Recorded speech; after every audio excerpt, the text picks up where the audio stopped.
Yo, yo, yo, it's Big Ant, the spokesman, man. We back. Another edition of Urban Politicians TV, UPTV. Make sure you stay on your pivot at all times, man. Had to come tap in. We outside with it. Once again, H-Town, Texas. We on the block. All right, night. We about 70 degrees in the city right now. It ain't too hot. It ain't too cold. It's rather perfect right now. We could go light little jacket if you just want to be overly fly, doing a little bit too much. If you just want to keep it cool, come out with a tee. It's on you. It is Tuesday night going into Wednesday, February the 4th, going into the 5th. So y'all come in. We not tripping on the donations. We do need the participation. We not tripping off the donations. We just want the participation. I want y'all to get active. I want y'all to come in here, get in the comments, like, share, subscribe, all that there. We ain't tripping on nothing, man. We ain't tripping on nothing. What's the deal, G? Shout out to King Dre Day. Shout out to Tunnel Vision. Shout out to Kevin. Shout out to Duchess Time of Efficiency. Time of Duchess of Time Efficiency. Shout out to you. Everybody that's up in here, man. Get active for your dog. We in here, man. We're going to let a few more people join it. We're going to get right to it. We got a few things to cover tonight. Rick Ross responded to 50 Cent, and 50 Cent having an issue with Big Meech leaking with Rick Ross promoting his car show and promoting his concert that's going down next week on the 13th. Whole lot of stuff going on with that. Then I don't know if y'all just seen it. I don't know if y'all might have saw it or not. I just dropped the video.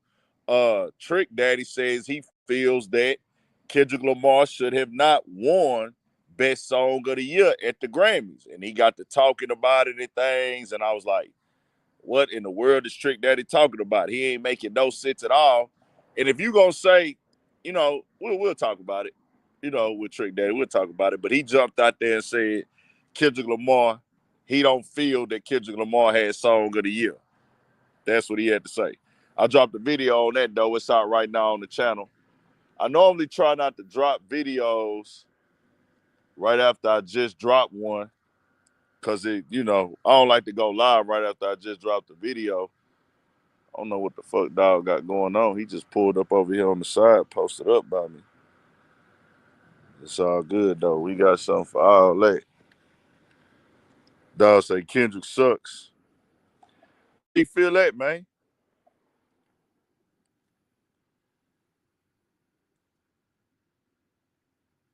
Why you say that, though?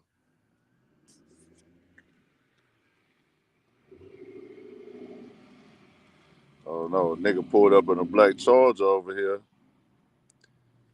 Nah, we most definitely gonna stay on point. Nigga pulled up an all black Charger in the cut in front of the car wash. I don't be wanting no pressure. I just don't know who it is. I don't know what he on. You never know. Oh yeah, we do got some. Ain't say, hey, you never know, man. You never know. You just because you got something for all that don't mean it's gonna work in your favor. Nigga, I am not no John Wayne. I am not no goddamn Neo. I am not none of that. I am not invincible. I all I can do is do my best if it's up like that. Now we ain't got no fights or nothing, man. We straight. We good, man. We blessed. Yeah, yeah, no. We straight. We straight. God got us, man. God got us. We straight, man. We ain't gonna be on nothing, but sometimes trouble can find you even if you ain't looking for it, man. It be like that. We up in here though. Let's get to it. We got enough people in here now. Just get active. What else we had going on? They still is blaming FBAs for not jumping into the situation with deportation and not taking a. I don't know what they expect. Black Americans have been specifically called out for this. Black people that are not immigrants or don't have an immigrant background. And it's really not how everybody feels. I'm not going to be ignorant. I'm not going to play stupid and spread propaganda. But I see these platforms on Twitter and certain little pockets of social media and headlines.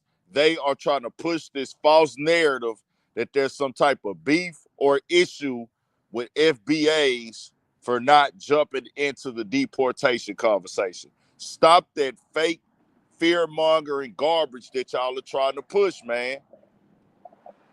Y'all know that's not true. So we'll get into that a little bit. Grammys, if y'all want to get into that. Kendrick, 5 awards. We seen what went down. Whole show, whatever. Also, Drake started his tour in Australia. Looked like he had a great turnout for that show. Packed. I seen the people singing Whitney Houston at the very beginning. Rest in peace to Whitney Houston. And I will always love you. Most definitely. Rest in peace to Whitney Houston. God bless. For sure, happy Black History Month. Also, so Drake, he started this tour. Then he announced the album. We get into that with him and Party Next Door. So he got one coming on the 14th. And I always thought that was how you fix the problem from the jump to me. That's what I always been saying. I'm on record saying that. Like, you're an artist. You drop a lot of music. Just give these people an album and you'll get past it. But let's turn it up, man. Let's turn it up. Let's turn it up, man. Hit that like button. Let's get to this Rick Ross thing. Did y'all see Rick Ross' response today? Let me play it for y'all. Rick Ross is very entertaining. Rick Ross is very funny. I had to take the cuss words out for the YouTube. Still ain't get it monetized. All good, though. You know how it be. Can't complain over spilt milk. Nigga took a picture with Rick Ross. Let me see what video. Let me see if I got the other video. Hold on. This is Rick Ross going at 50 today, and it was entertaining. Rick Ross is better at verbally trolling than 50 Cent. Verbally trolling, see 50 Cent will go low and like go do some shit to you or put something together or post something about you. So 50 don't even really just tell jokes and shit like that. 50 good at like short comments out of nowhere, but putting a whole little troll thing together, that's Ross' forte. But this is what Ross had to say.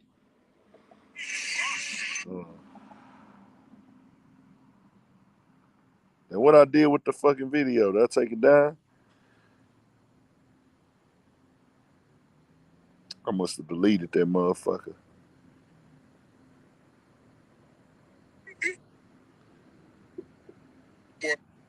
Here we go. Nigga took a picture with Rick Ross. You like you put your back against the wall and just slide down. You already know, car show going down June 7th. Get online right now, get your tickets right now. But for the hustlers, I want y'all niggas to understand you gotta stop making business personal. Get your money. You don't know these niggas. These niggas don't know you. If anybody going against Ricky Rose, let me have this. I've been putting my foot up you niggas since for the last 15 years. Everything you niggas touch crumble. Why you think Rose on top? We don't take this. I heard them coming back out too. I need them. Now, Big Meech, February 13th. That concert gonna be off the mother hook. Putting his foot up you niggas and leaving it in your mother. Intestine, nigga. Intestine, what the fuck? Bigger than ever. Ricky Rose, the biggest nigga. Biggest boss. I've been separating myself from these broke niggas because they don't understand the rules to the streets. You understand? Don't no nigga owe you nothing, homie. Nigga don't owe you nothing. Y'all get money together. Y'all niggas get money. Keep moving. All that extra, nigga. You niggas don't even have a relationship with your own brothers, nigga. Hit that like button and turn us up too, man. Don't act like you real close with me. Stop all that fake cap. That's why you niggas ain't got no money. You need a loan, come see the boss. When it's on, come see the boss. If niggas hating, if I ain't saying nothing to you, nigga, I may want to do something to you, nigga. I told you in 06 who the biggest would be. I told y'all, these niggas in their emotions. Oh, nigga took a picture with Rose. Oh, man, these niggas emotional. Nigga, wipe your to the front, you heard? Hey, her. Using her. Calling them a hurt hoe. I'm gonna Ricky Rose, you looking at a young hustler on pace to get a B. And I'm gonna tell y'all this, and I want y'all to understand this. It's only great entertainment when you forget it's entertainment. What the fuck is he talking about? Hey, Curtis Jackson, you more than welcome to bring that Versace Lamborghini to the car show. June 7th, and your little homies. I know them niggas Auntie Murder. Yeah, nigga, I know you got a Toyota Tundra. I know it. I can see it in your face, and you wouldn't be able to imagine how many different times motherfuckers tried to fix the issues with me and Curly Jackson. No. I always said no. Why? It's a free TV show for me. I could wake up in the morning and say, that nigga can't dress. Nigga's a peon, and he ain't got no paper. None. All that aqua vitamin water. Stop. And then I could just run an ad. It's like having a TV show. This a nigga, turn the ratings up, boom. Then you give him a commercial, boom. And say Rick Ross car show June 7th. You feel me? That's what I got. I could wake up, and who else could do that? I could wake up 50. Yeah, nigga ain't got no paper. Tight clothes nigga be wearing a Yankee hat with a Casablanca button up with the collar halfway turned up. Stop. So somebody said something about too personal. Are you serious? 50 Cent and Rick Ross, for y'all that don't know, we'll do a quick recap of this beef. This beef go back to 2009, y'all, when Rick Ross dropped Mafia Music. And he went at 50 Cent on Mafia Music. We are in 2025. That's how long this beef been going on, y'all. At that time, they were waking up every day at one point and doing little shit on the internet. Niggas' baby mamas then got involved. It got super duper disrespectful. You got to remember, Rick Ross even started dissing Eminem with this beef. Rick Ross was going at everybody that was like in that camp. He was going at Lloyd Banks. He was calling Lloyd Banks Lloyd Blanks. He was calling Tony Yayo Phony Yayo. He was going at everybody, bro. He was talking about how them niggas was dressing, just like he doing now, everything. He was going just up there at it. Ross actually survived that beef. 50 did everything in his power to end Rick Ross. He couldn't. Because in that time, you know what Rick Ross kept doing? Dropping music. Rick Ross never stopped dropping music. And Ross is the type of nigga that is not going to shut the fuck up. It is what it is. Rick Ross does not care to shut the fuck up. And Rick Ross is funny. At times he come off as he's doing too much, or it sounds far-fetched, or it might sound goofy or whatever, but he is entertaining. He got jokes on the fly. But he said himself he used to always be the little fat kid, so he had to have the jokes.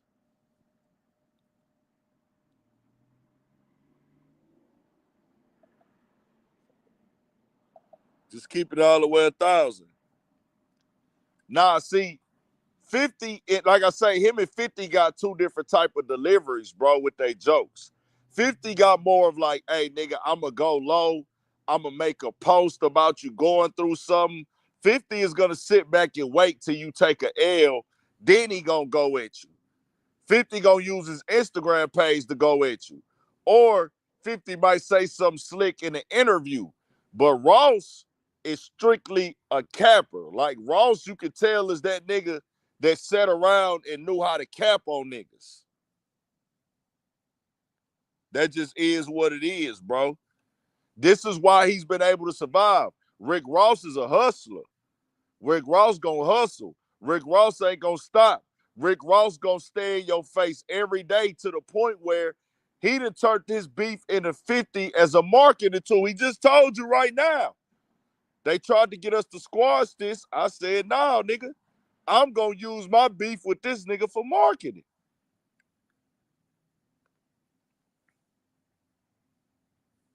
What do you mean he's not relevant enough to mention?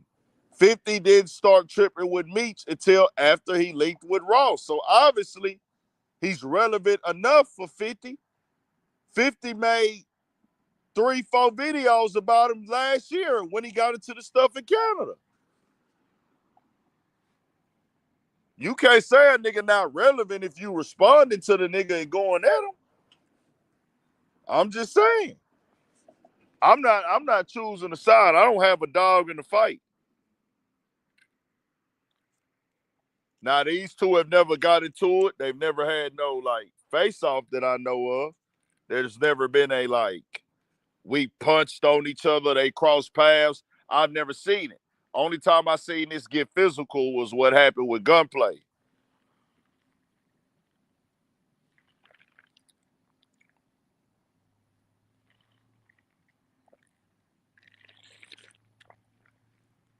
Ross survived his era of music.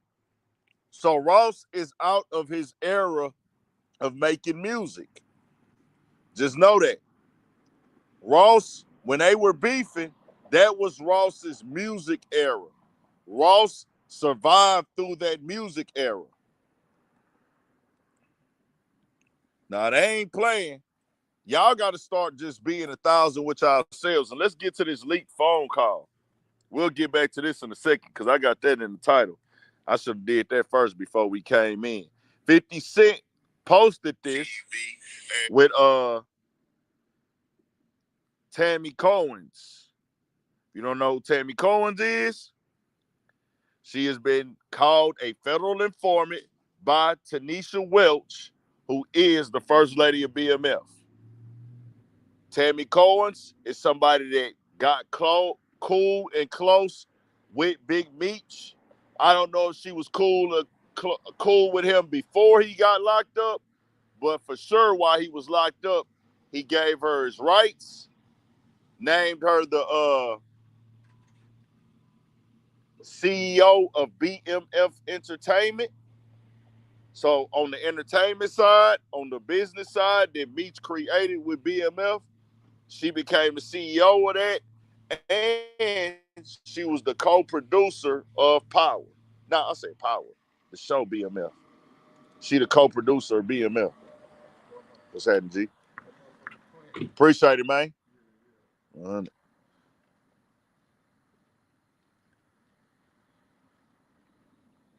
Let's play this phone call. You probably got 3 minutes. Oh no shit.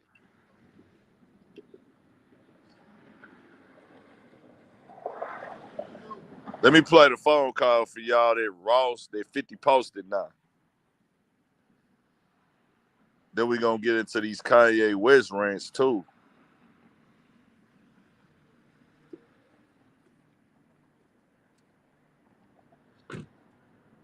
So, Tammy Cohen's, according to 2 people who are directly connected, one being Tanisha Welch, who is the first lady of BMF. That is Big Meech brother, Southwest TX. She went to the feds too.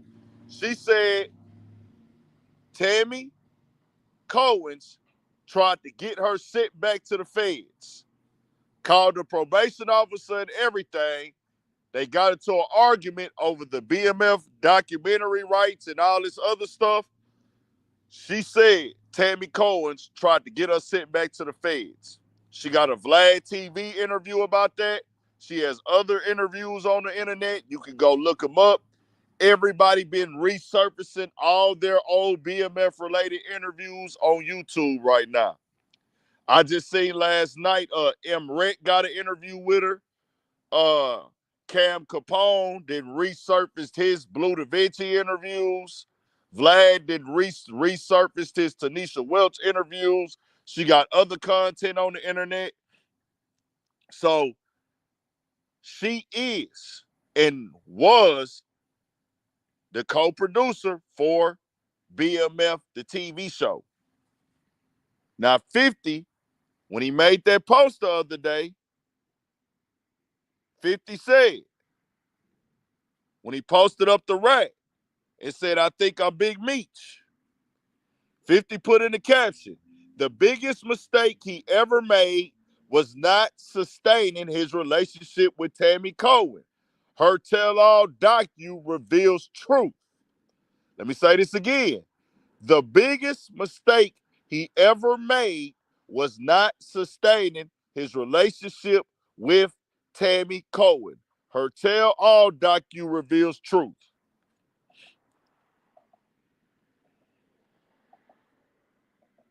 He said that's the biggest mistake. I don't know why people tried to act like that was 50 dissing Ross. He's calling Big Meech a rat, bro. I keep telling y'all, I don't know all the details. I'm not going to call Big Meech a rat or a snitch or a nigga that told. I'm the nigga like, hey, bro, you got the right to come defend your name. You got the right to address this.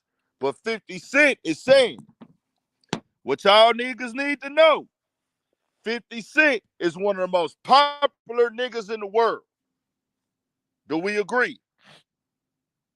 50 Cent is one of the most popular people in the world.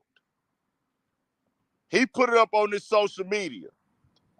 Guess what that means? In 15 minutes, this hits millions of accounts. It's going to go all over Instagram. It goes all over Twitter. And it gets wrote up on websites. It's everywhere. He didn't say nothing about Ross. He said Tammy Cohen's. She is the CEO of BMF Entertainment. This is Meech's friend. So today, 50 posted this. But I agree. I agree. That's unfortunate, right? Yeah. It really is. But I agree. So, we'll just let it be told when the story gets told. Yeah. And I'm only going to stick to the truth and keep it pushing, right? That's it. That's all it is. I agree. That's unfortunate, right? Yeah. It really is. But I agree. So, we'll just let it be told when the story gets told. Yeah. And I'm only going to stick to the truth and keep it pushing, right? That's it. That's all it is. He says, Tammy Cohen's nothing but the truth coming soon. He says, Big Screech know what he was doing. He's calling him Big Screech. And I ain't gonna lie, 50 is a, bro. 50 sitting on the phone with her like, yeah. And I'm like, 50, what the fuck? It's unfortunate, right? It really is. But I agree. So, we'll just let it be told when the story gets told. Yeah. And I'm only going to stick to the truth and keep it pushing, right? That's it. That's all it is. She's a federal informant, y'all. Now, I'm gonna call it like it is. 50. You got out and did some business with Meech. If those things that are on the internet, because he's calling Meech a rat in the caption, bro. Right? It really is, but I agree. He's calling, for y'all to see this, We'll just let it be told when the story. he has a rat and he's calling him Big Screech. I'm not making shit up. I don't make this stuff up. I'm not doing this. Yeah, nigga, this all over the blogs right now, nigga. Hold on, that's the wrong one. Hold on. It's unfortunate, right? Yeah. It really is, but I agree. Big screech. So, we'll just let it be told when the story gets told. Yeah. And I'm only going to stick to the truth and keep it pushing, right? That's it. That's all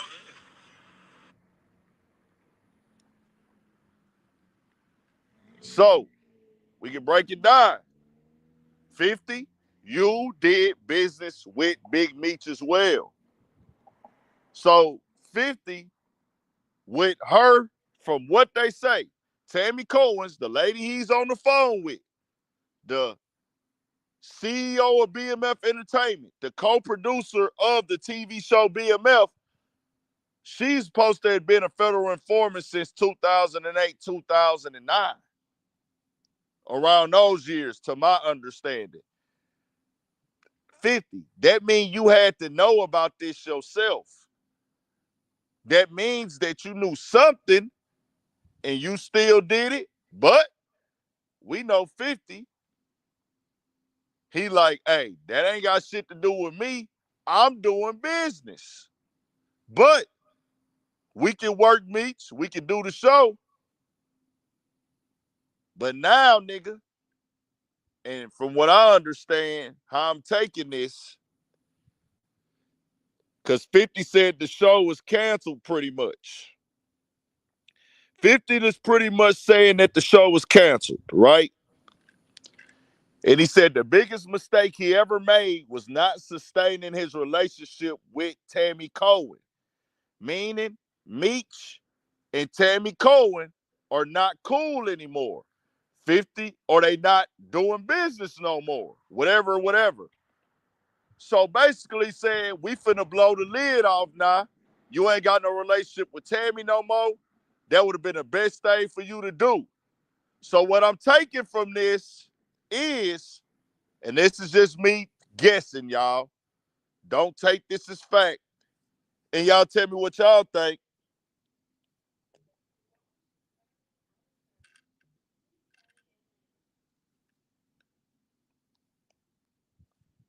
What I'm saying, what I'm going to take from this,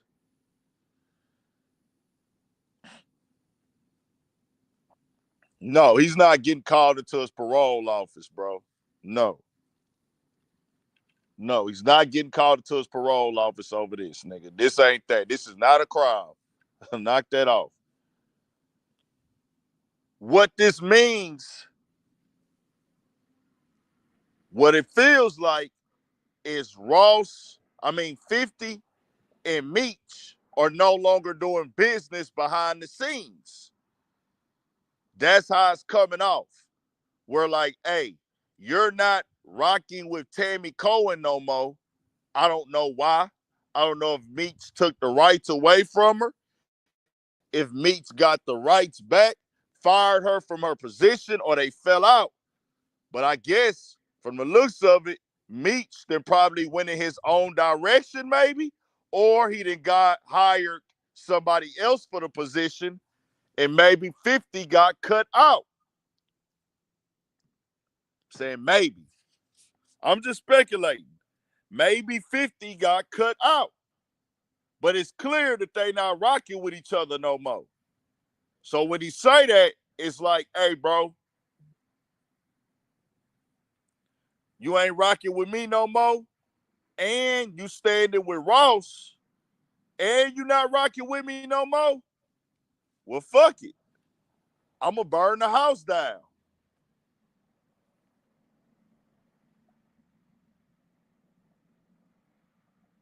What y'all think? I'm asking y'all in the chat now. But nah, CO fit too. There is, and this is just me making a guess. I'm not tied into none of this shit. I haven't done. I'm not with nobody here. I don't have no friends in this. I don't have no relationships with nobody in this. But if people been saying that Tammy was a federal informant, this is on the internet. from some high people in BMF. The first lady, Miss Tanisha, Southwest T ex, which is also Big Meech's friend. Somebody that Big Meech was friends with. His brother's lady. Somebody that did direct business with them. If she's calling the producer, she said just like this: the BMF producer is a federal informant that tried to get me locked up. She said that after the show first started. That means 50, this ain't your first time hearing about this. Meech can do what he want to do, y'all. Meech is his own man. Meech is his own boss. Meech is his own father. But when you're doing business with people, you got to know this how it go. See, if you could just go be away, be out the mix, be off the scene, you just go live your life how you want to live it. You go do what you want to do, ducked off, low key, out of everybody's way. You ain't got to see nobody. You ain't got to hear from nobody. You ain't got to be around nobody, nothing. But that ain't what Meech trying to do. See, Meech is a street nigga. Meech is a hustler. The thing with street niggas and niggas who your claim to fame is being a street nigga or a hustler or a nigga that get money, and this is what people respect you for. We know how the street kingpin story ends. It ain't but two ways. You either gonna die or you gonna go to the feds, unless you find you a transition. And I'm talking about for kingpins. Niggas who just in the streets doing they little 1-2, making it, getting by, that be, you get away with that. You can be out the way with that because you keeping it simple. You keeping it low. But niggas who become multi-millionaires in the dope game, you ain't gonna be a multi-millionaire too long in the dope game if you ain't found no exit strategy. You get it in for a while. Gonna eventually come on the radar.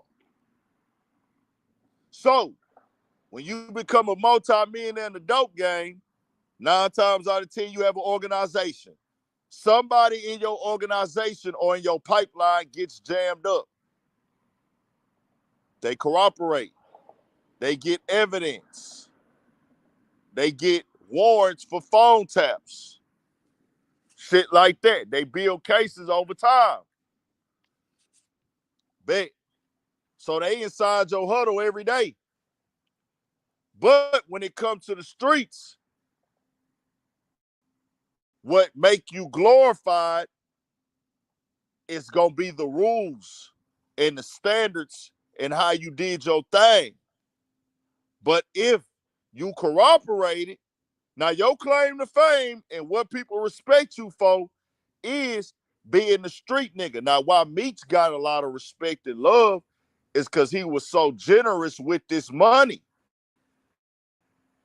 You don't see that often where a black man get to that level, but also a black man that gets to that level and shows the most love. I got money for niggas. I got opportunity for niggas. Everybody get to fuck the hoes. We fucking models. We fucking strippers. We driving Lamborghinis. We dropping thousands of dollars in the club. Fuck it. Everybody meet me here, nigga. We going to Cancun on a private. Nigga, we flying a plane. Nigga, fuck that.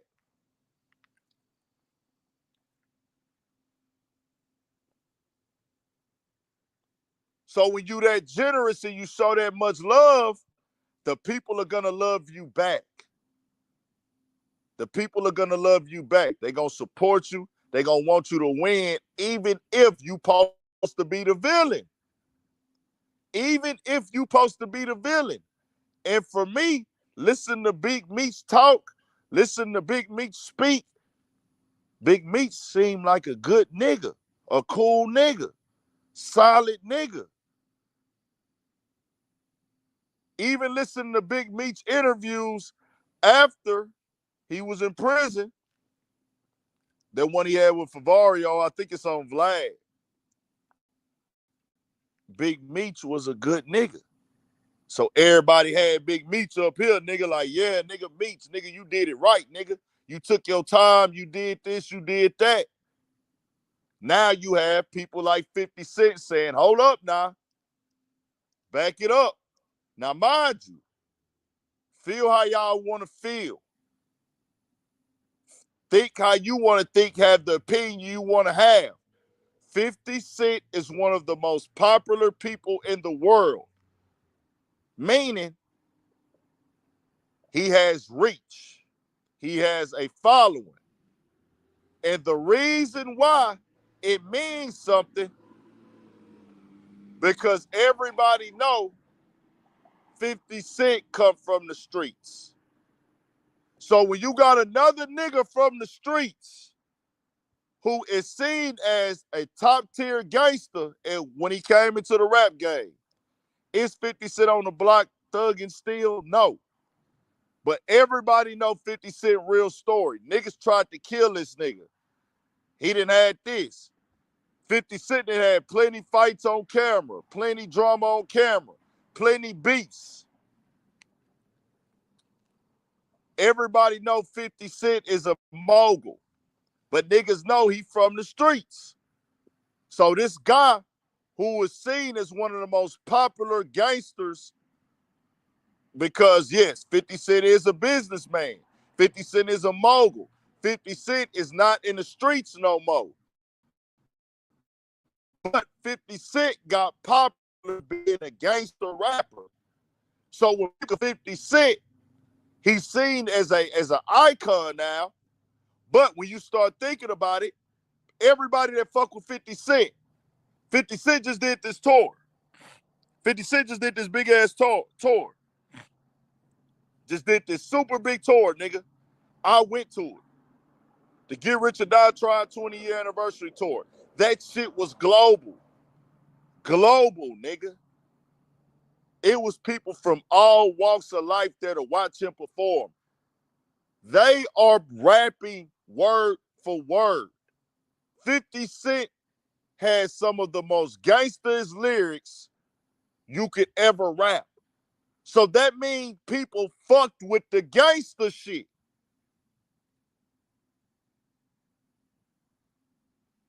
50 Cent helped take BMF from the streets, the hood, and the culture, and he put it on the big screen of Hollywood. He put it in film. 50 Cent made it to where BMF is not just a drug empire. BMF is not just a street organization. BMF is not just a gang. We're going to make it a lifestyle. Red carpet events. We got on suits and ties. We're getting bookings in clubs. We're touring the entire country. We're going to take BMF to stars, and I'm going to use my brand, my resources, my relationship with stars, and I'm going to make BMF one of the biggest cultural shows out. 50 Cent did that. I'll keep it a band. BMF, the TV series, don't get to where it's at without 50 Cent, bro. Y'all know that, right?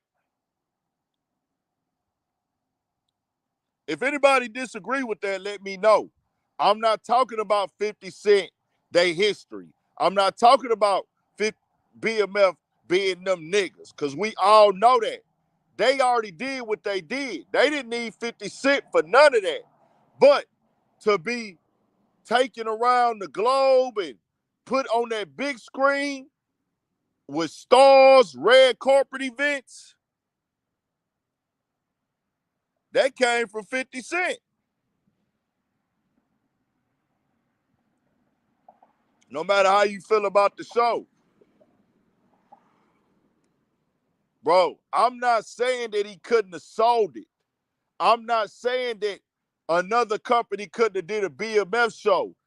But 50 Cent, what he did was, y'all got to know, bro, this is coming off the success he had with Power. 50 became the man at Stars with Power, bro. You got to think what 50 Cent did with film and television shows at Stars. 50 Cent had a successful rap career. He was already elite. He was already that nigga as a rapper. Popular as hell, everything like that.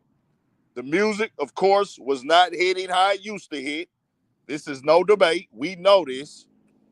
50 Cent had already transitioned into acting in movies. We know this. When 50 Cent came with Power, not only was the show a smash, bro, the entire culture, and it got crossed over outside of our culture, was sitting down watching Power every week. Amari Hardwick was a hell of an actor. Amari Hardwick was a hell of an actor. The whole storyline was great on that first season. Turtle from Entourage on there, the lawyer. Tommy, the streets love Tommy. We ain't even make this an all-black TV show. The family vibe to it, all that. So I said all that just to say how big Power was. 50 took that momentum of Power and the entity and the structure from Power and shifted it over to BMF. So I made these worlds collide. I sent Lil Meech to acting school. Hey, now 50 Cent knows I got a hit with Power. I mean, I got a hit with BMF. I can do what I did with Power with BMF. I can make this one of the biggest things in television. I got the relationships. I know the structure. I know the people at the offices. I got the connects. I know what's needed. I know how I need to look. All of that. I know how I need to promote it on social media. Every time 50 make a post, you gotta know 50 Cent got 30 million Instagram followers, dog. 30 million Instagram followers. Now, I don't know what went on with him and Meech. I'm not saying Meech did nothing wrong. I'm not saying Meech did what the rumors are saying he did on the internet. I'm not saying he snitched and told. This is coming from 50 Cent now. I seen the rumors on the internet. I seen the rumors on YouTube. Y'all ain't never see me come report on that. Y'all ain't never see me come speak on that. When Big Meech came home, I said, hey, good to see you back. Finna get back to it with his family, live his life, go up. We probably gonna end up seeing him on Power. This is gonna be a good look. The rumors were circulating then. Blue Da Vinci already been circulating them. Blue Da Vinci already been circulating them. I ain't speak on it until 50 Cent jumped out there with it. Now, this shit got real steam behind it because he keep referencing Tammy Cohen's. He keep referencing Tammy Cohen's. I don't know. It feels like it's more than just that picture and video with Rick Ross. It feel like it was already something else going on behind the scenes. Him and 50 do have a picture together.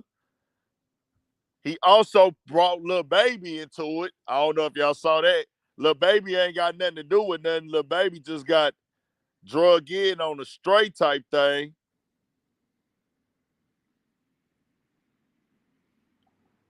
That was crazy.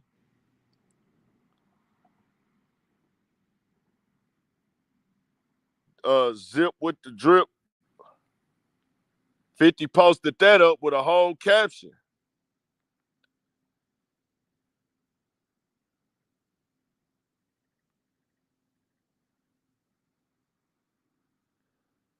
Let me see, man. 50 took it down.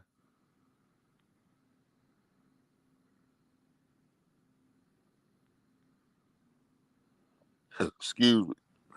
Yeah, 50 took it down with Lil Baby.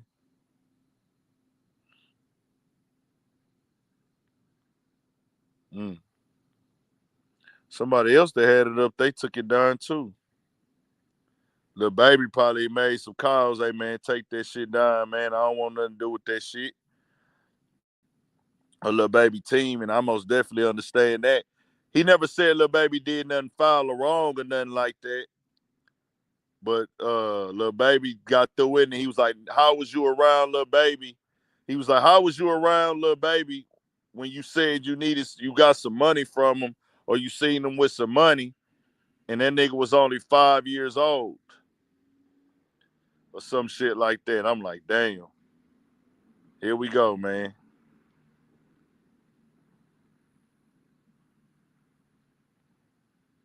Let me try to find it. So we'll have to see what happened. Tammy Corn, 50 Cent posted the call. Y'all heard it. Y'all do what y'all want with that.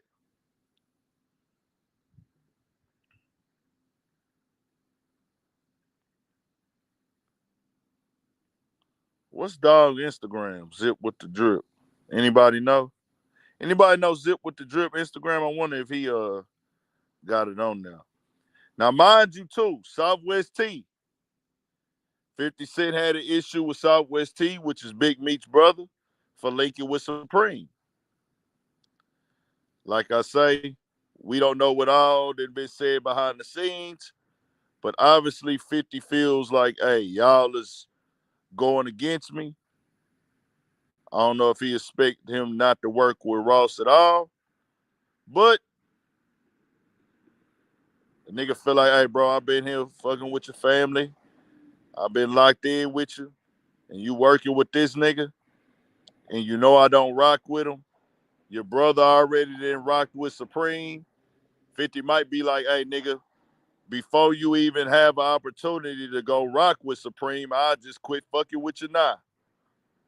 That's how he might be, bro. I don't know. I can't say nothing. I don't know what the fuck. You feel me? Say everybody took it down.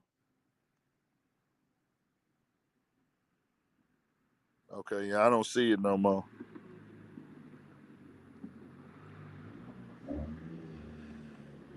Somebody said yes, 50 Cent put BMF on.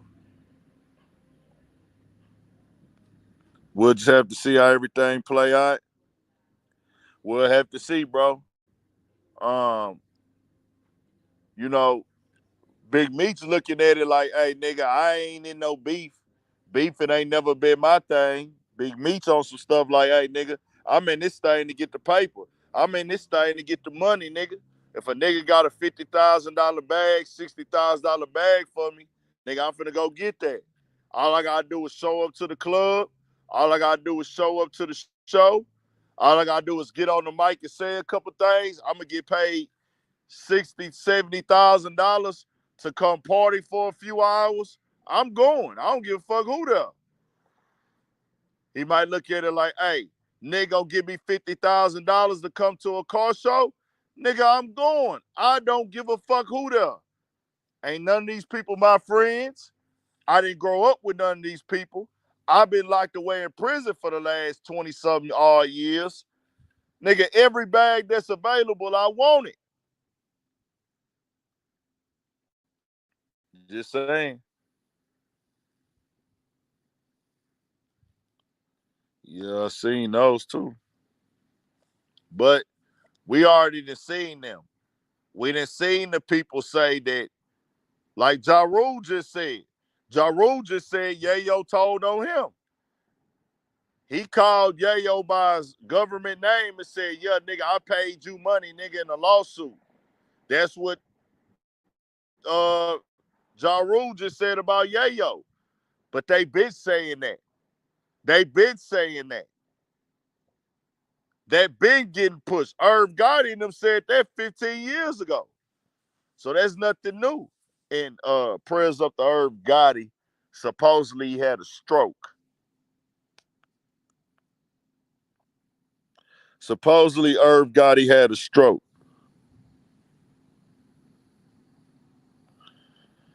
Excuse me.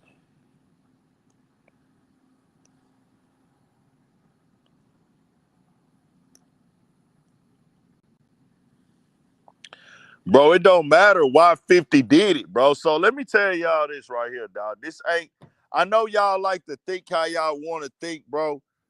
You can't accept help from somebody. You can't let nobody turn you up. You can't let nobody buy into you and then take all the gifts and the benefits and then say, bro, you did that to help yourself. That's not how it works, bro. You can't do that. You can't have somebody come help you make. I don't know how much they made. None of my business. I don't need to know. But you can't help nobody. You can't let nobody come in, use their resources and turn you up and say, well, hey, man, you did all this for yourself. We don't know what type of relationship they had behind the scenes.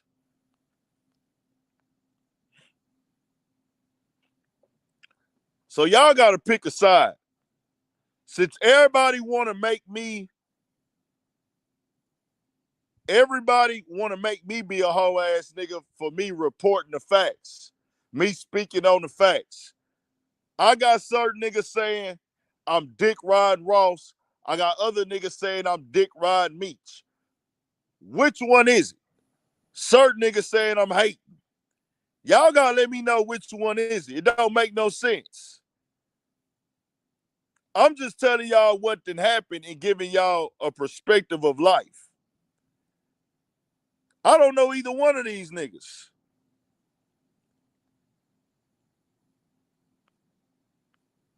If a nigga come to you with a business plan and he telling you this is the business plan, it's gonna turn y'all up, we gonna lock in, we gonna work, we gonna grind, y'all gonna eat, y'all gonna make money.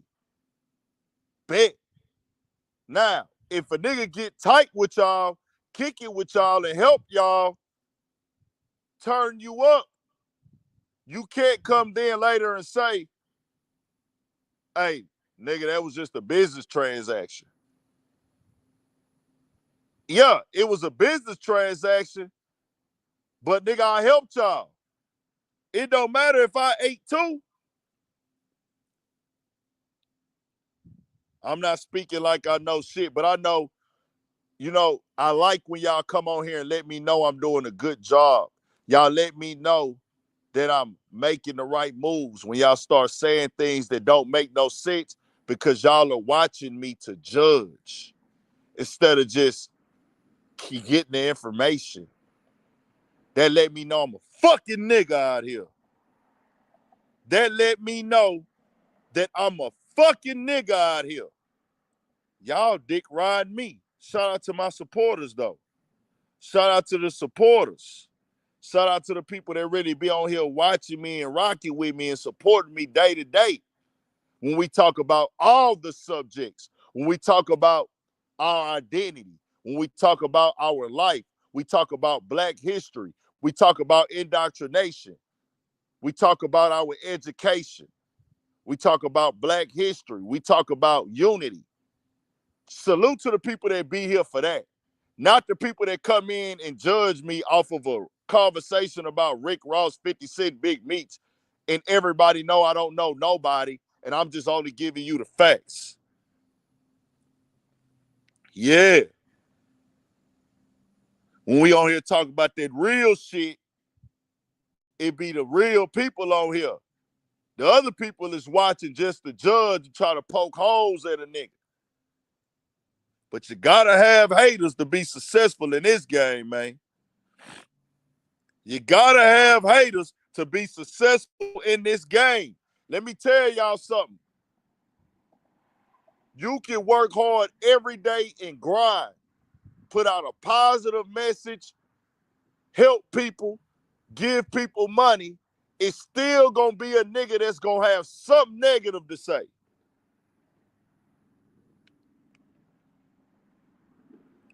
Nigga, we going on 7 years in, nigga. We going on 7 years in. Y'all hit the fucking like button. Let's turn it up some more.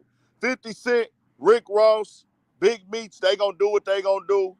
We'll see what happens from here. 50 Cent turning it up a notch. 50 Cent going all the way down through there. What can we say? I don't know. I hate that it got to this with them. It's best to make phone calls behind the scenes. You can speculate, but 50 Cent said the documentary coming.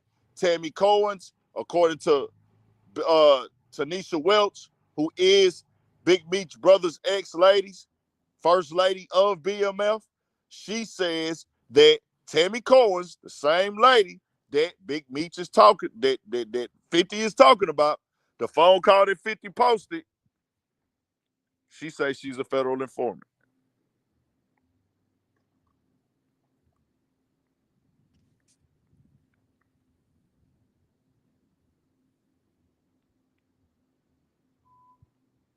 That's a tough jacket to throw on somebody. And like I tell people, bro, me not being a gangster, me not being a street nigga, me not being tough, me not selling crack, me not being a robber or anything like that,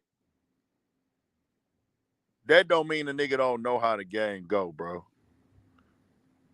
That's why I remind y'all, bro, I don't ever want y'all to think I'm on here trying to be somebody I'm not or be something I'm not. But the game is the game, and the game go how the game go. And the game been going how the game go. Ain't nothing new with this shit.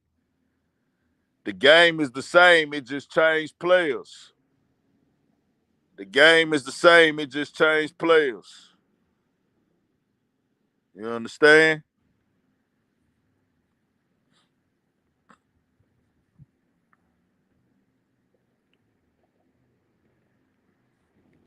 Fortunate, right? Yeah. It really is, but I agree. So, we'll just let it be told when the story gets told.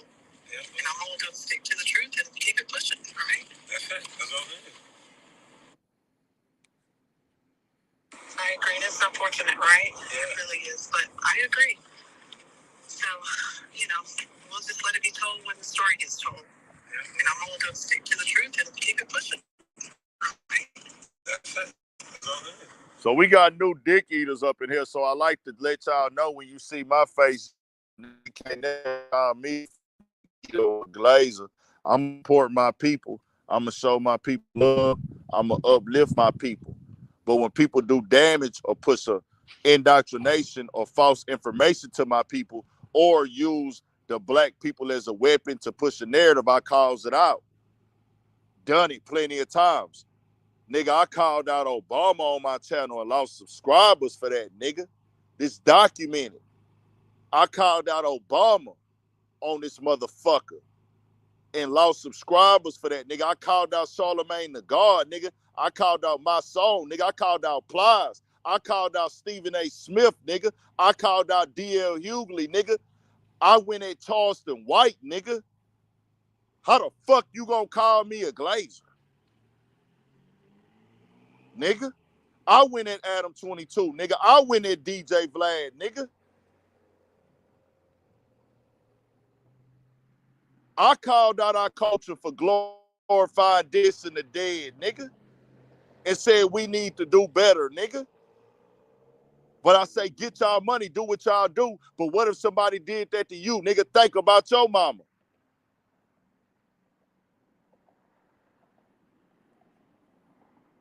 Yeah, now I gotta pop it because we got new niggas on here. Can't no nigga come for me. I already told y'all the truth. I can't beat no nigga who don't play by no rules. If a nigga don't got morals, integrity, principles, or a code, no self-respect, and a nigga will go as low as the fucking scum of the earth, I can't beat you, nigga, because I will never be that low. That's not honorable to me. I'm not making fun of nobody dead family members. I can't beat no nigga who do that on the internet. We not in competition, nigga.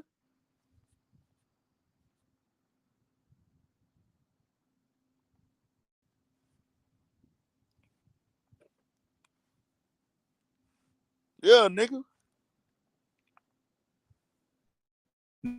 No, not 34. You say internet ain't got no rules or morals. That's false.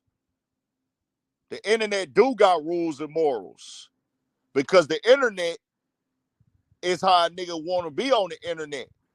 It's plenty of people that's on the internet that got morals. You just people get on the internet and show you who they are. The internet is nothing but the system. See, internet people who don't have a real talent or a real skill, they'll suck a dick for $1. Nigga, I'd rather die.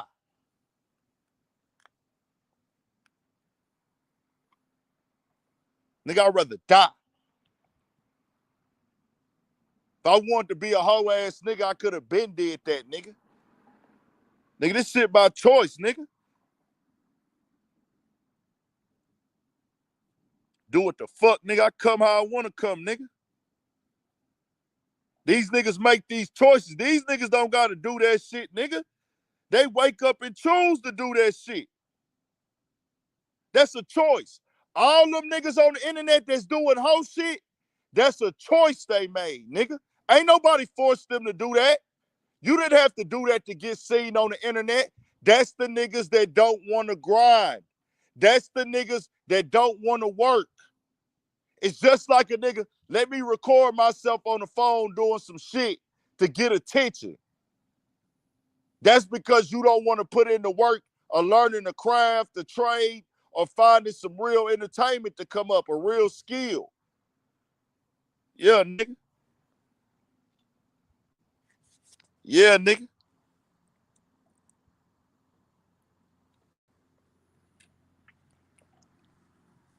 Niggas ain't even talking about FBA on their YouTube channels. They ain't talking about black lineage. Nigga, y'all know what I talked about, and we finna move on to something else. But y'all know what I talked about more than, I talked about two things. What was my last, let me tell you how this shit different over here. In 2024, somebody tell me the two most covered topics that I had on this channel in 2024. I want somebody to tell me before we move on real quick. 50 Cent and them, they gonna do what they gonna do. Big Meech gonna do what he gonna do. We might drop a video in the morning on the video. I don't know, whatever. Let me know what we talked about the most last year. Give me two topics. It's two topics I talked about the most. What's the two topics I talked about the most on the channel?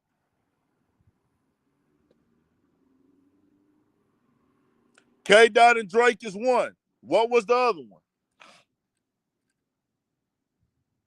Kendrick and Drake was for sure one. What was the other one?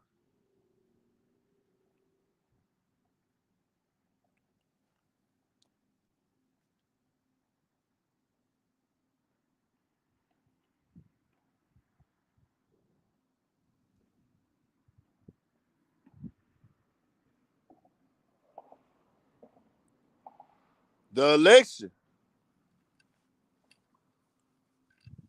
I covered the election when it came to streaming more than any other topic last year. We covered Cat Williams as well. I got to say Cat Williams. So the election was top 5 though, for sure. I say the Kendrick and Drake battle, but the early part of the year, everything was Cat Williams for the first couple months. Everybody opinion, everybody reaction. Anytime somebody responded, that shit went on for months. I covered that. So that was up there. But for sure, number one was the Drake and Kendrick battle. And then number two was either Cat Williams or the election. For a nigga to have a hip hop channel, have a hip hop platform, hip hop background, but he covering the fucking election, giving y'all the real facts, the real information? Come on.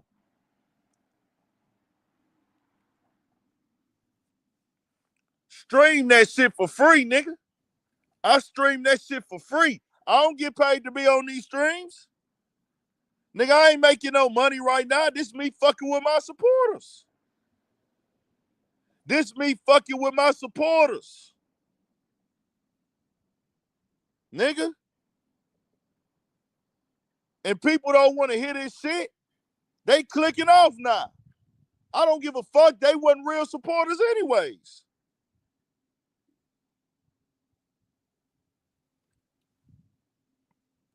It's crazy. People only want to hear you talk about bullshit. Then they criticize you for talking about bullshit. Y'all mama should have beat y'all ass some more. Go ask your mama why you didn't beat my ass more, mama, so I wouldn't be a pathetic piece of shit. Mama, why didn't you beat my ass enough so I would have my own mind? I could think for myself. I don't let another motherfucker tell me how to think, and I wouldn't be a grown-ass hater. Make sure y'all discipline y'all kids, man. Teach your kids right from wrong. It don't matter about money. Money is important. You need it to raise them. But trust me, nigga, if your kids see you every day, they gonna love you. Your kids see you every day, they gonna love you. You talk to your kids every day, they gonna love you.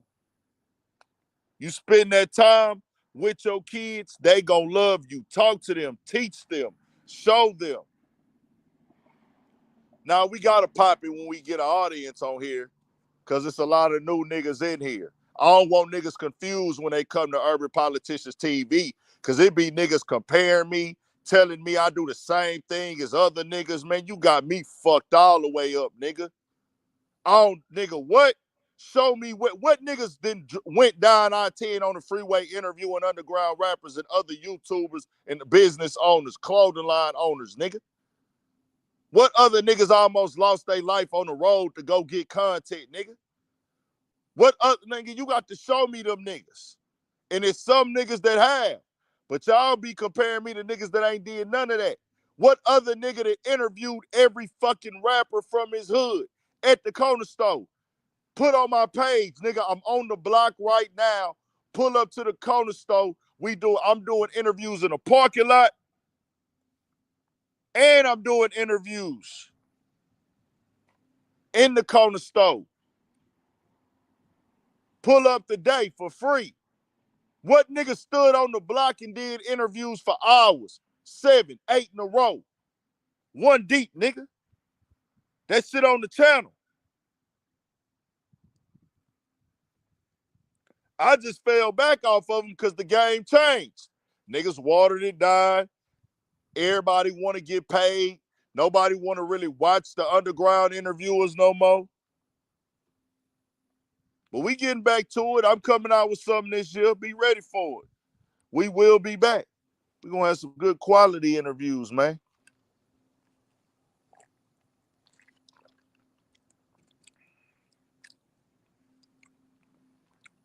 No, Anthony Heard, I do this on purpose. I talk like this on purpose. I pop this shit on purpose, dog. I could easily go to the next topic, and we about to go there.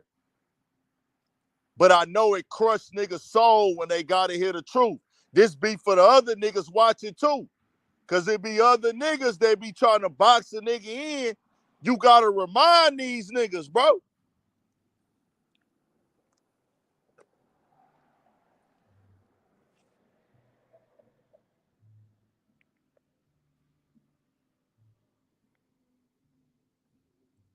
Let's turn it up, man. Hit the like button.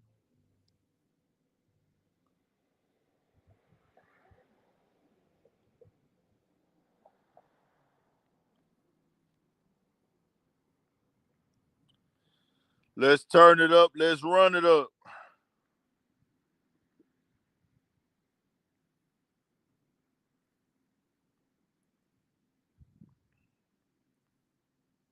Shout out to Gully TV.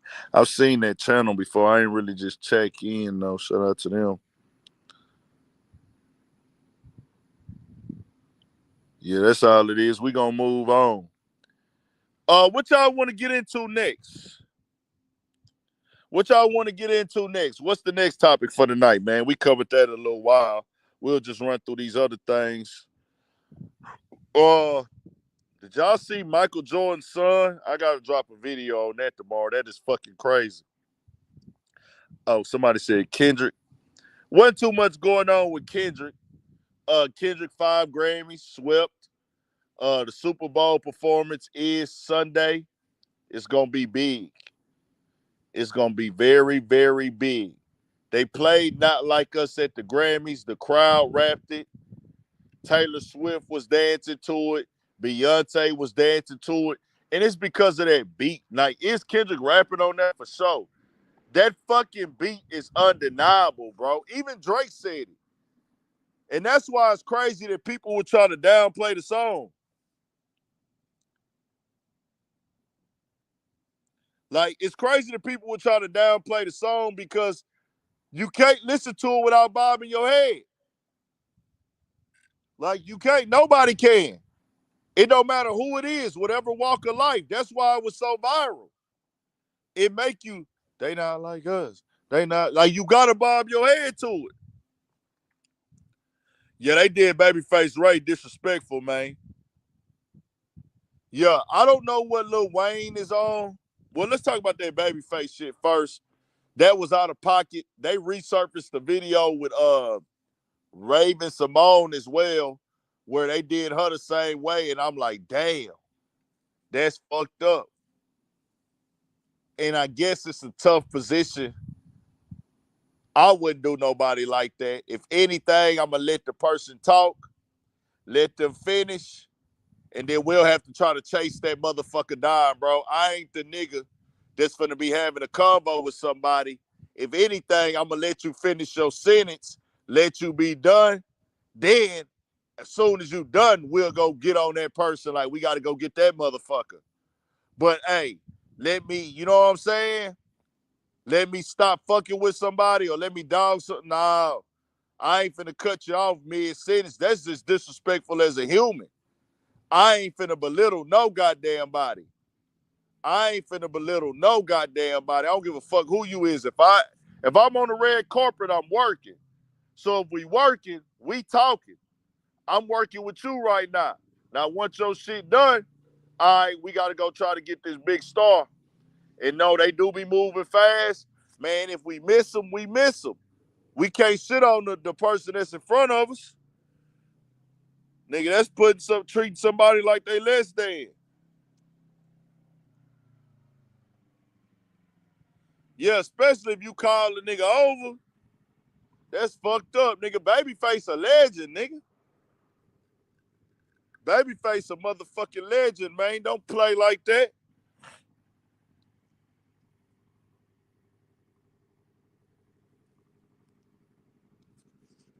Yeah, you don't disrespect nobody like that. But yeah, I seen what Wayne had to say too. I seen what Wayne had to say. I'm gonna be real with you. As I told y'all before, Wayne is putting too much energy, too much stock, and too much emotion into this fucking Super Bowl performance, bro. And you know what? Next year, the Super Bowl performance probably finna go back to another genre. And I'm gonna be real with you. I'm not gonna give a fuck. You wanna know why? Because the Super Bowl, as I know, is not even about us. They gave us some shit. They gave us some representation there. They gave us a look there.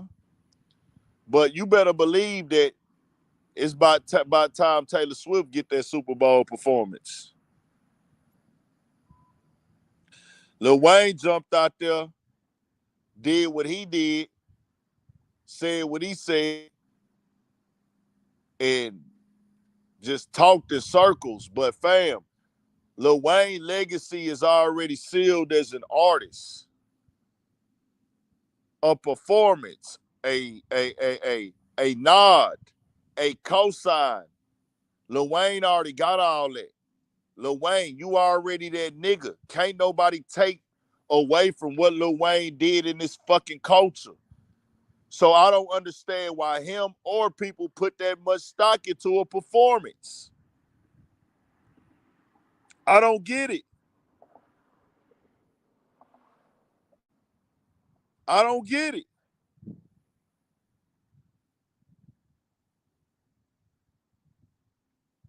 I really don't get why. And then we know, I don't know why people want to act like you saw the stuff in LA, but nigga, the Super Bowl ain't never been based on the city. Has it happened before? Yes. But they acted like the LA Super Bowl was only LA. Nah, nigga, it was Mary J. Blige. It was 50 Cent. It was Eminem as well.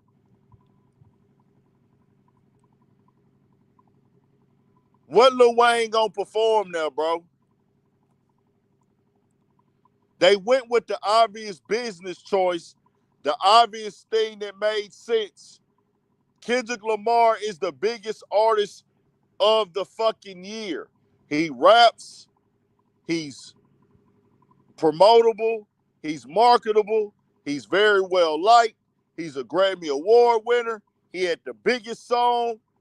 We could get him to perform at the Super Bowl. It's like a fucking no-brainer. I mean, why is everybody thinking like, oh, this is a diss to Wayne, this is a diss to Drake? Man, shut the fuck up with that bitch ass shit.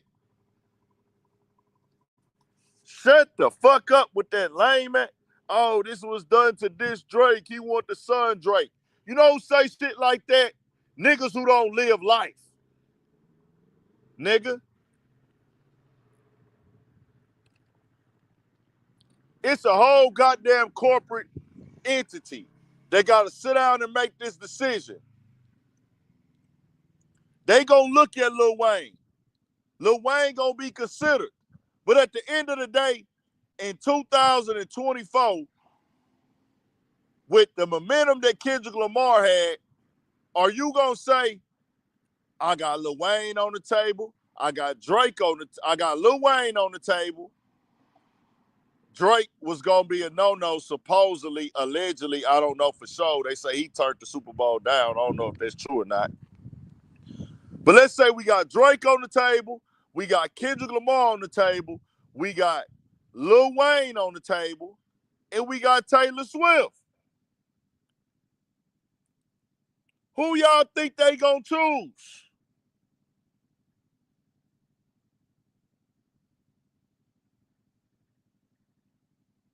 Lil Wayne said he not gonna be in New Orleans for the Super Bowl. Lil Wayne, I'd be very shocked if Kendrick Lamar brought him out. Very shocked. This is the same nigga on the internet that says he don't remember the lyrics to the song him and Kendrick got together.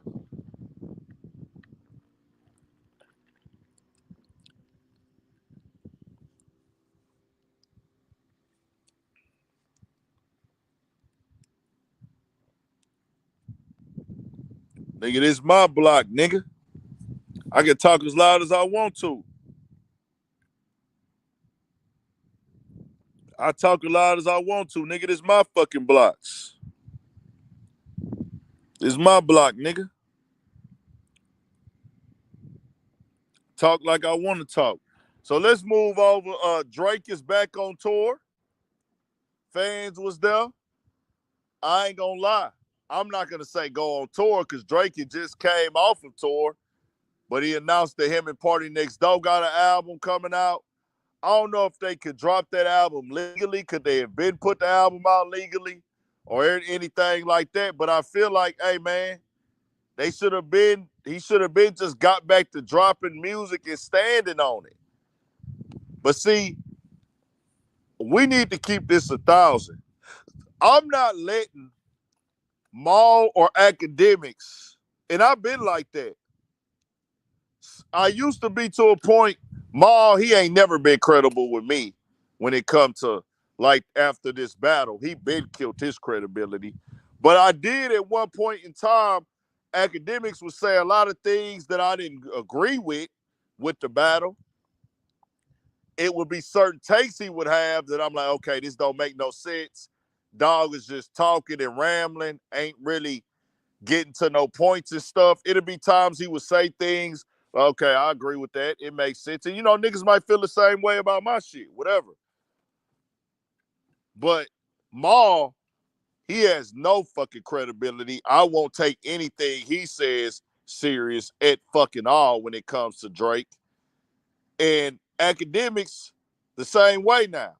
Like, after what y'all displayed last year, you have an anti-Kendrick Lamar Twitter page. That's fucking weird. So anything that y'all have to say about Kendrick Lamar Drake, unless it's being reported as a fact with a news source, you're just speaking and talking. It's not credible. It's not credible at all. It's not credible at all. It's not credible at all. Just keeping it all the way 1,000. So I don't know why Drake didn't drop a project. It could be label situations. And, niggas get on the internet and speculate. But Drake is not telling them shit. These dudes don't have nobody, like, telling us real credible sources. Everybody is saying what they think. And I think a lot of times people get on the internet and say what they think. They be like, man, well, I feel this, or what if this? None of that shit is verified. None of that shit be verified. Let me block this nigga, y'all.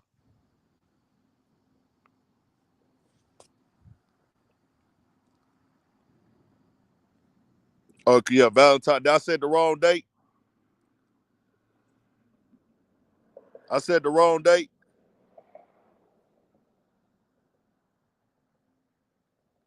My bad. Nah, it's Valentine Day. Yeah, and that's what I was gonna say. That's what I was saying. Like, I don't know why he didn't drop an album last year. Maybe it could have been contract issues or tape or something.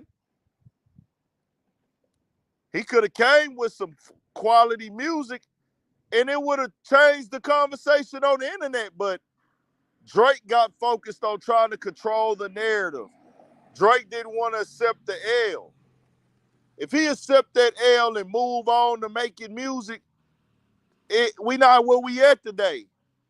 All this lawsuit shit, fam, doing the culture. I don't care what nobody say, bro. And you still finna have to deal with that song being performed at the Super Bowl. Kendrick Lamar is still finna go on tour.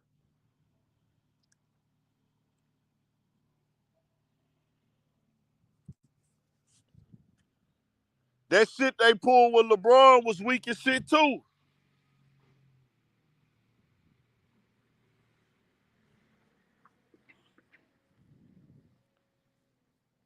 That shit made no sense. It did nothing to help nobody.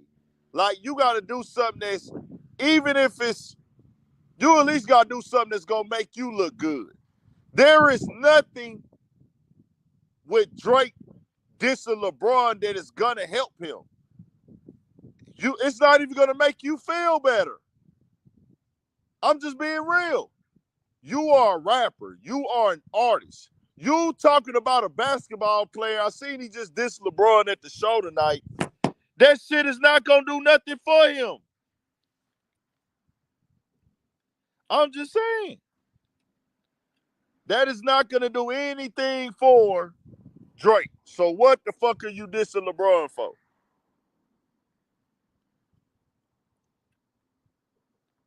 It ain't gonna make you feel better. If you feel like he did you wrong and betrayed you, you should tell him that, or just stop fucking with the nigga. But coming over here telling us that shit is not doing nothing for you, bro. I'm just keeping it 1,000.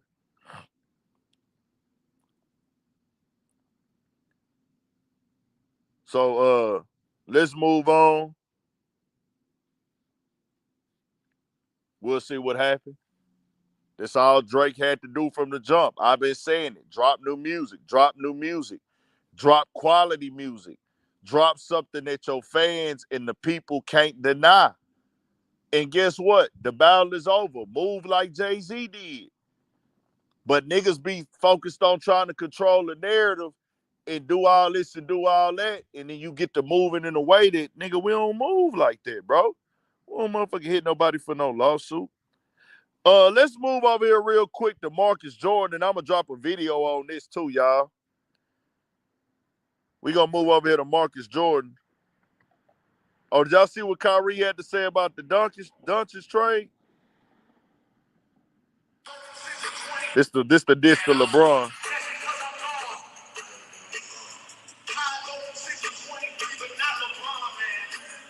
How I go from 6 to 23 like I'm LeBron. That was the original bar. He said, how I go from 6 to 23, but not LeBron. So he changed it up. Why? I don't fucking know.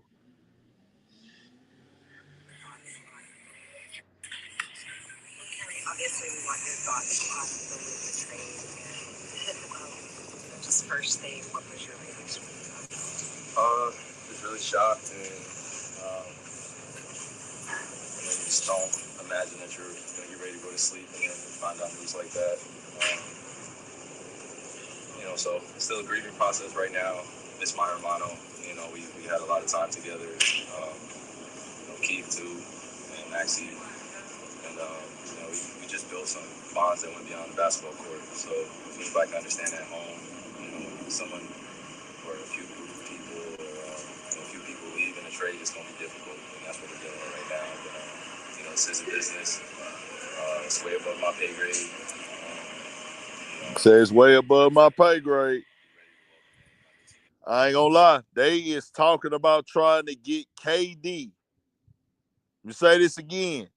These niggas is trying to get KD to Dallas, man. That is fucking crazy.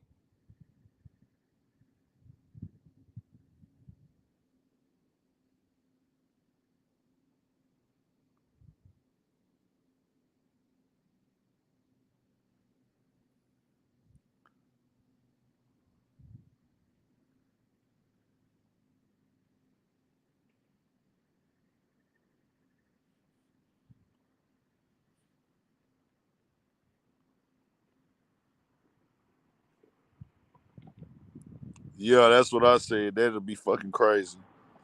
Bro, this nigga Marcus Jordan, yeah, I got to drop it. I recorded a full video on that today, and I was going to drop it, but then that shit with Rick Ross and all that happened. And this is fucking insane.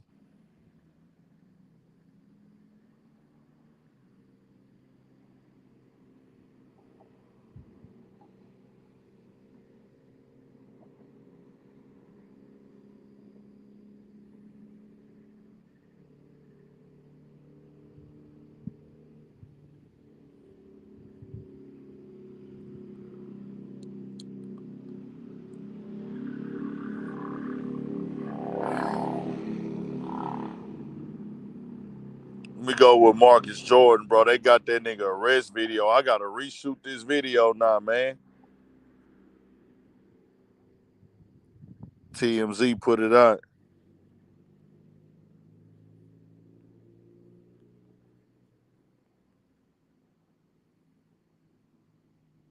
Right, and I turned onto the train tracks apparently. I'm trying, but yeah, we're not getting back in the car right now. This is Michael Jordan's son, y'all. The reason why, so, pulled over with cocaine and drunk. There's nothing in my pocket.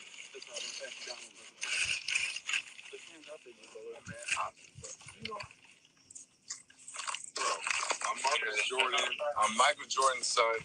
I'm not doing anything wrong. I'm just trying to get home. And I made a wrong turn. Is the girl fucking laughing? Okay. And clearly, we were Is she laughing? Off of the train tracks. It's which true. We were not trying to be on.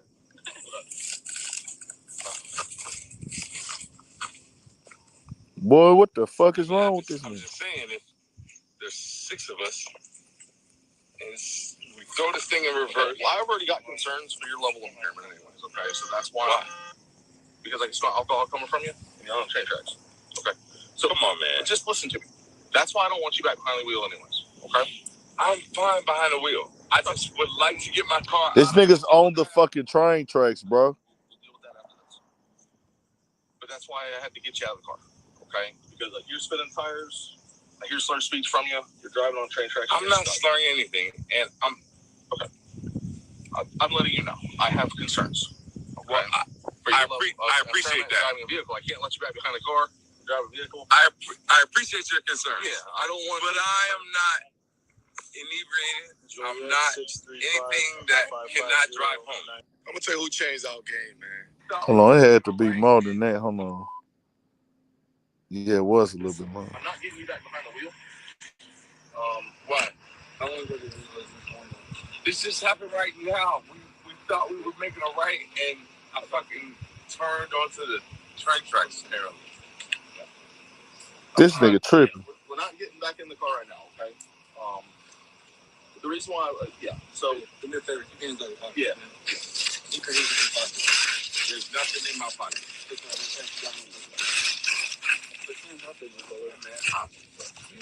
Throw this thing in reverse. Well, I've already got concerns for your level of impairment anyways, okay?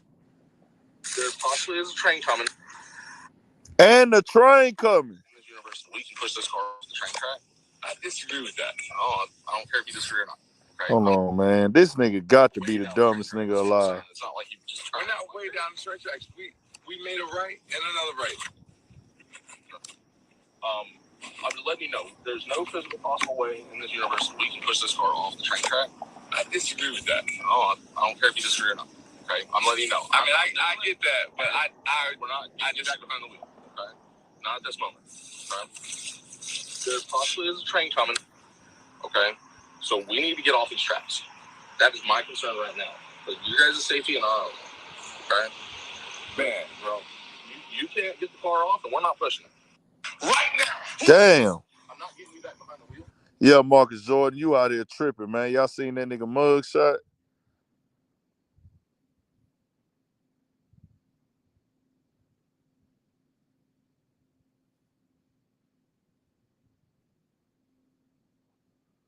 What did Stephen A say?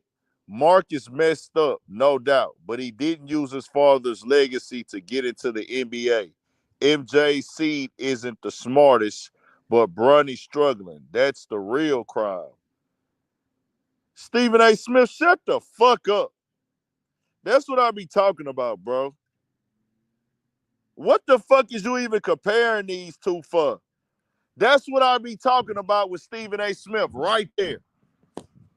Nigga, like, a nigga get caught, and that's what be showing me a nigga out of touch with this motherfucking culture. With black people. A nigga on the motherfucking train tracks, bro, drunk and got caught with coke. Why is you speaking on me and my motherfucking son and comparing the two?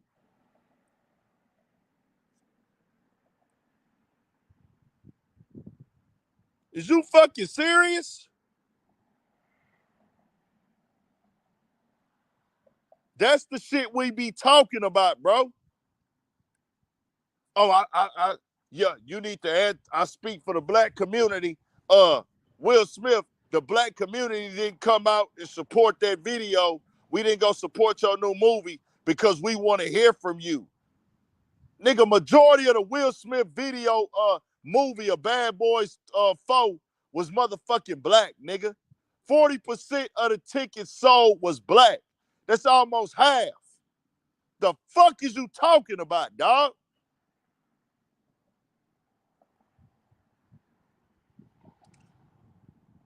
What the fuck that got to do with anything?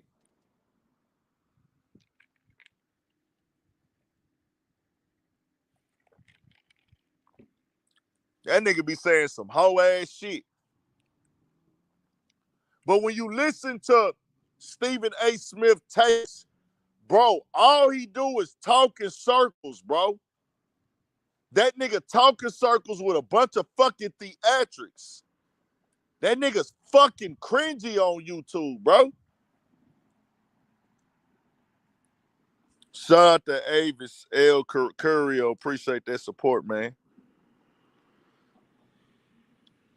We ain't even talking about Will Smith. It was what Stephen A. Smith said that, yeah, man, the viewership is down on Bad Boys 4. And the reason why, because Will Smith, you never came and talked to the black community about what you did to Chris Rock. We got the numbers right here. The numbers are down from the last movie. They were not down. The actual the viewership was up. More people went and saw Bad Boys 4 than I think 3. And 40% of the tickets sold was black. The fuck was he talking about? Pulled that whole ass shit with Kyrie. And now, see, this is what he do. Niggas called him out. I guess he say he got contacted, but he might be lying because he be needing a story. He want to try to compete. Him, Cam Newton, these niggas are trying to compete with Club Shay Shay and Shannon Sharp. They trying to go viral by all costs on their personal YouTube channels. So they doing out-of-pocket shit, making up shit. They producers running with storylines, trying to cover things that they don't even got the full information on or relate to. So I guess somebody called, from what Stephen A. say, somebody contacted him from LeBron camp and I guess let him know that they didn't like how he was covering Bronny James and LeBron and everything. So he went to the air and said, oh, whoop-de-woo, they trying to tell me what to say, this and this and that. So now he's saying shit that don't even make sense. Shit that is stupid as fuck. The same shit he was doing with Kyrie. Did a bunch of bitch-ass shit with Kyrie and got contacted behind the scenes for it. Kyrie walked up to him and told him direct, hey, fam, man, whatever you and my pops got going on, bro, you need to talk. Because that nigga Stephen A. Smith and Kyrie pops, it was like they had a relationship, and they like, nigga, you taking this shit somewhere it don't need to go, Stephen A. Kenny Smith was letting them niggas know that shit. Kenny Smith called that niggas, Stephen A., and let him know, hey, bro, like, nigga, what you doing, bro? Like, this one of our guys, nigga, like, what you doing? And that nigga Stephen A. Smith wasn't gonna come tell us that. But once Kyrie got back to the finals last year, Kenny Smith went on, let it be known, yeah, man, you know, I called Stephen A. because Kenny Smith knew, like, man, let's address this shit. Let's address the elephant in the room. Charles Barkley, lost ass, Shaq, he is who he is. They pressing how they pressing on Kyrie, trying to kick the nigga while he down, shitting on the nigga.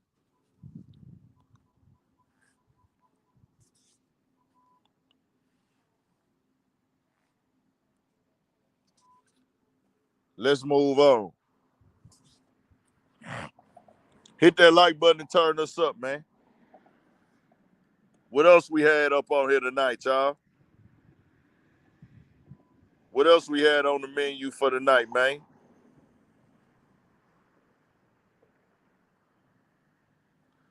What else we had on the menu for tonight? Hit that like button and turn us up too, man.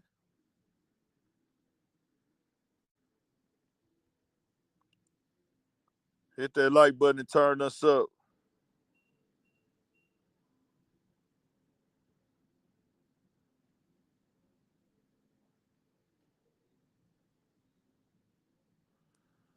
Man, that nigga Trick Daddy just said a whole lot of nothing. And it's crazy. A lot of y'all don't know. Y'all gotta know what y'all probably don't know too about Trick Daddy, bro. Or we gotta talk about Kanye West. What you call it? Old album? A lot of y'all don't know that Trick Daddy, back in the day, nigga, Trick Daddy had songs with substance.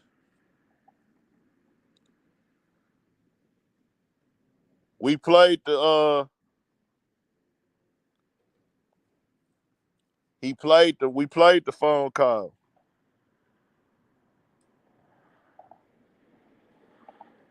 If y'all didn't know, bro, back in the day, because a lot of people, they probably didn't listen to Trick Daddy.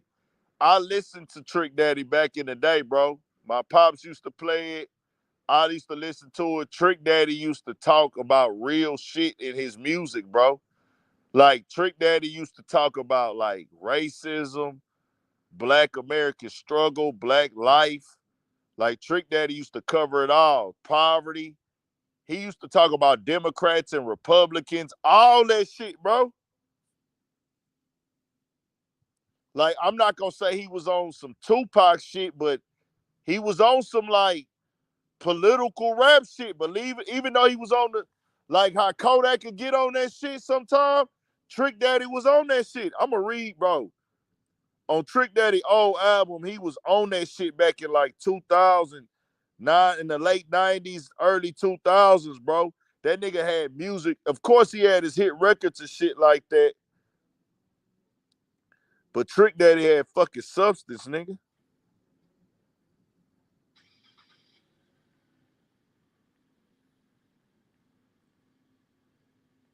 That Thug Holiday. Thugs Are Us and Thug Holiday, nigga.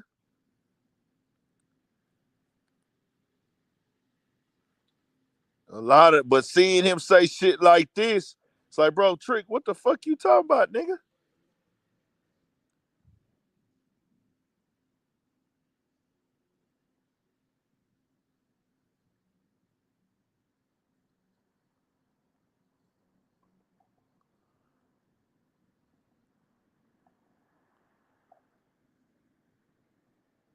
Let me see.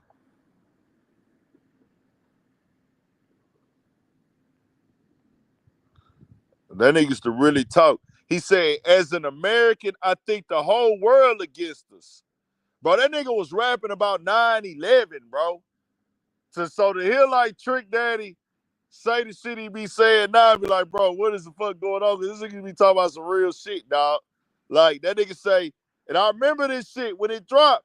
It say, as an American, I think the whole world against us. It took 9/11 just to convince us that we got wars going on, and it's way bigger than thugs. This shit deeper than drugs, suicide bombings, and air attacks, all the planes that were hijacked, and all of our politics. So I guess that makes me a Democrat. The Republican Party problems are worried about crack. If I could speak another language, I'd say it in French, Spanish, damn it, so everybody understand it. Want everybody on the planet. That if you ain't anti-thug, I guess you gets no love from us.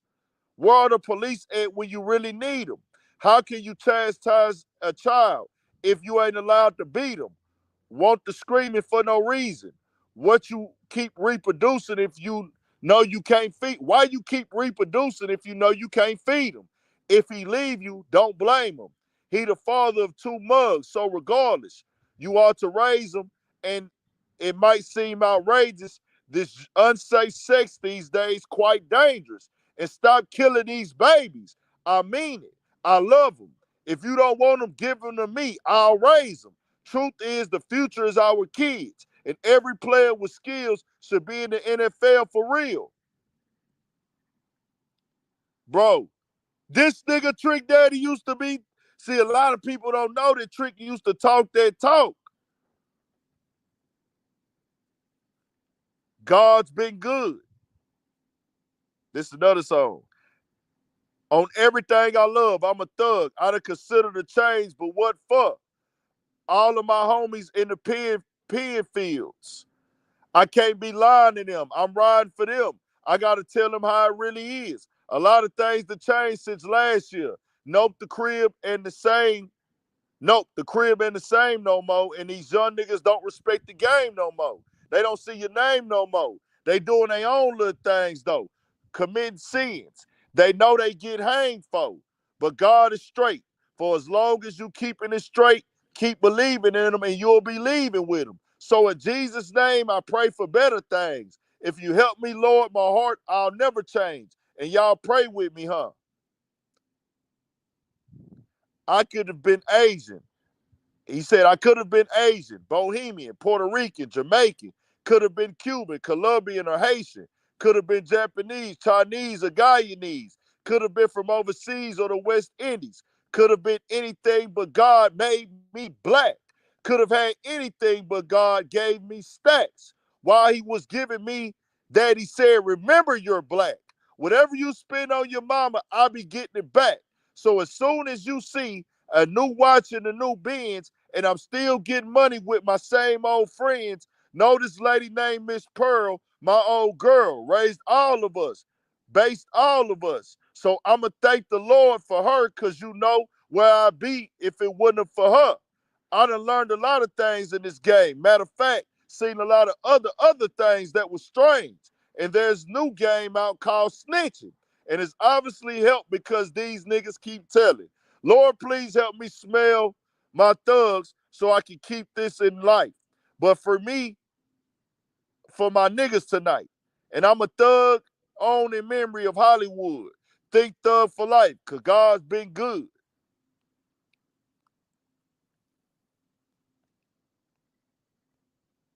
Nah, Trick Daddy used to talk, my nigga. Trick Daddy used to talk.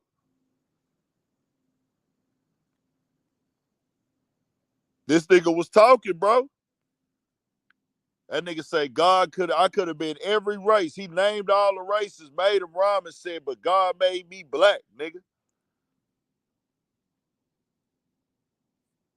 So when I hear him say this about Kendrick Lamar, I'm like, bro, Kendrick Lamar popping it. Kendrick Lamar doing this stuff.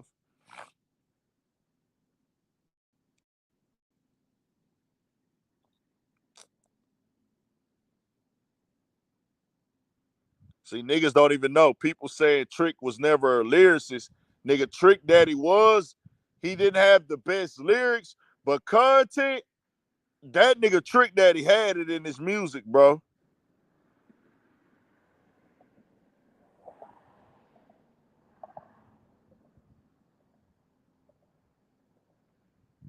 So when Trick said it, you know, Trick Daddy can have his opinion, but he didn't even give us the other song that he felt should have been the hottest song of the year.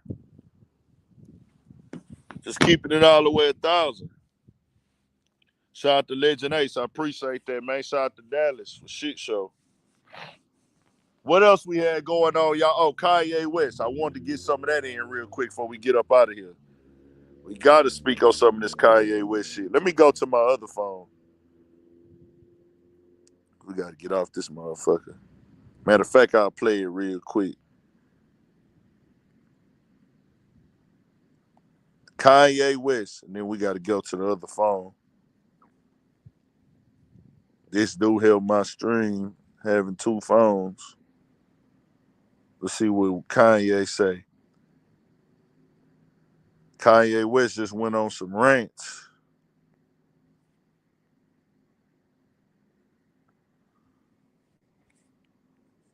Still people trying to come up and say, oh, you up against the fashion world. Still people trying to come up and say, oh, you control. I'm like, none of you niggas out there. Let me tell you, all you fashion niggas. None of y'all, I don't see none of y'all shit on the street. I see no, y'all niggas can't fuck with Yeezy. None of you niggas. None of you niggas can fuck with Yeezy. The dead niggas, the niggas now, the niggas to come. None of you niggas can fuck with Yeezy. It's Yeezy over everything. As far as all these rappers go, Dylon. Yay. That's it. Top 5, top 100, top 1,000, top million. Nobody did. I told you 36 ghosts. I got another 36 ghosts to go. Nobody. Y'all can play around. Don't step over the line, though. Everybody, anybody is up for everybody. And that's not even, I got bigger fish to fry. I got people to save. I ain't even on a rap shit. I already beat the rap shit. I ain't beat the money shit. I ain't beat baddest bitch shit. I already beat the drip. So I'm not even competition. I'm not even competition with Lucien. We competition with the French bake that own 85% of Africa. How about that? While we fighting amongst each other. We in competition with Spotify. Get niggas 500 million. Said work it out amongst yourselves. Y'all ain't got shit on me. Y'all ran my name through the mud. Y'all took all that position. You gave the other niggas my position coach. Ain't nobody king over me. Any summer, every summer, there's no king. I'm the king because I'm the only one against y'all. I'm the only one that's going to go against y'all. That's why. That's why. Yeezy over everything. What y'all think of this? Yeezy over everything. Kanye popping it, nigga. Nigga, hey. Kanye popping it, ain't he? Let me go to this other phone, man. Kanye popping it, ain't he? Shout out to D Torrance, man. It's love. Let me drop the link if anybody want to join real quick. All I want to speak on with the FBA conversation, bro, I'm going to be real with y'all, dog. They trying to gaslight y'all into thinking. And it's small platforms pushing that bullshit, bro. Like people calling out blacks for not being in support of the migrants, of the illegal migrants being deported, or just people being deported in general. They trying to convince people to start pointing their finger at black people for not stepping up. And these are small little fake narratives getting pushed on the internet by a small population, and they trying to make it gain steam to cause confusion. Because there are more people that are not looking at blacks and pointing fingers at blacks by a long shot. But the little people that feel that way, they trying to make them, you know,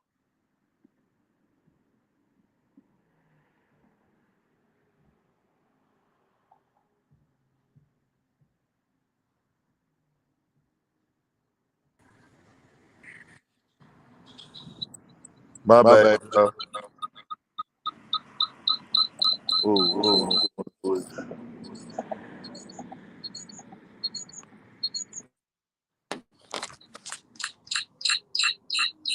Hold on.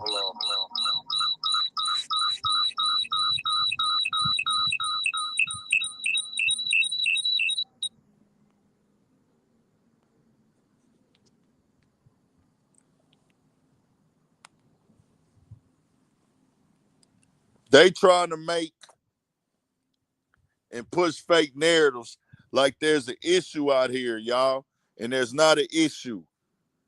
You're gonna have individuals who feel away. You might have a few hundred people that feel away.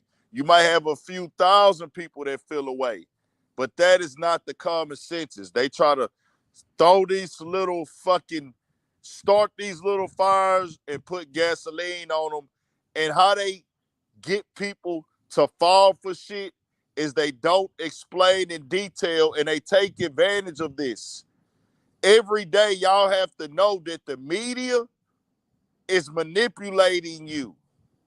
As a YouTuber, as a nigga that is a media personality, I know the manipulation of the media because I manipulate it. But I manipulate y'all for the good. When I manipulate you, I'm going to tell you the truth. I don't manipulate you and sell you no bullshit. We all use manipulation tactics in media. All of us. But are you manipulating for the greater good, or are you manipulating just to fill your pockets up? Because you can manipulate to fill your pockets up and for the greater good. You can manipulate to make money and to get the real message out there. But a lot of niggas don't care. A lot of people don't care. We don't give a fuck. We humans, man. Ain't nothing to be ashamed about.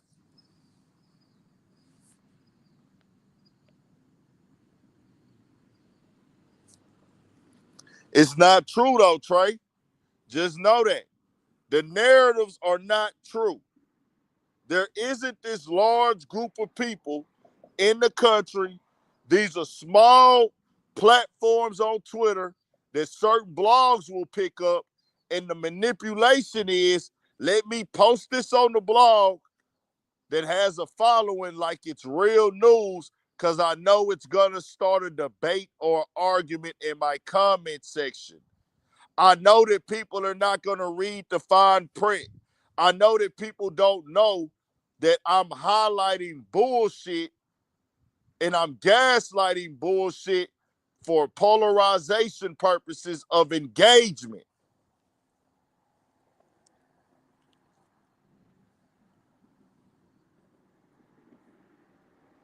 Just know that. Are there people that probably feel that way? Of course. But guess what, y'all? More Hispanic people in America voted for Trump than black. So how do anybody, this is why I want y'all to know this is propaganda. It's not real. You have one or two people who don't speak for everybody, but they try to make it seem like one person speak for everybody. They do the same thing with us. They want to make a percentage of our people be a monolith. They want to make our people be a monolith. They want us to all represent and be the same, and we know it's not true.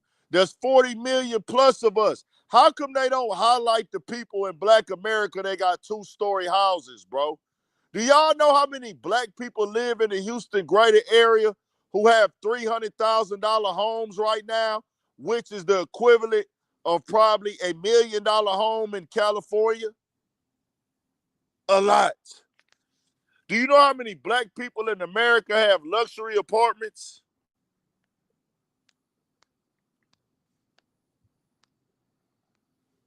Do you know how many black people have families?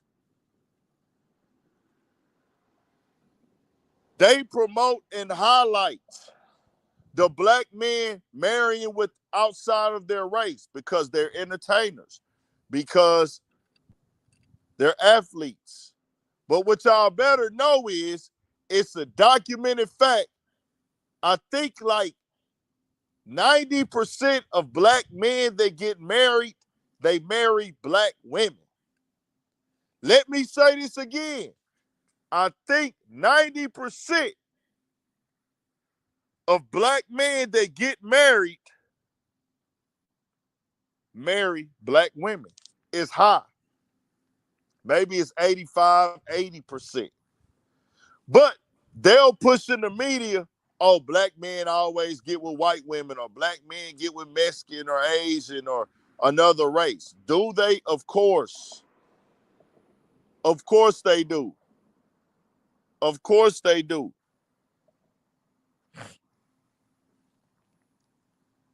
But we just keeping it all the way 1,000. It's all 84%. Shout out to Fire. Fire say 84%. 84% of black men, and I'm going to take her word for it, it's up there. It's high. That means if you put 10 niggas in a room that are getting married, you take 10 niggas that are getting married, you put them in a room. 8 out of that 10 are going to marry a black woman.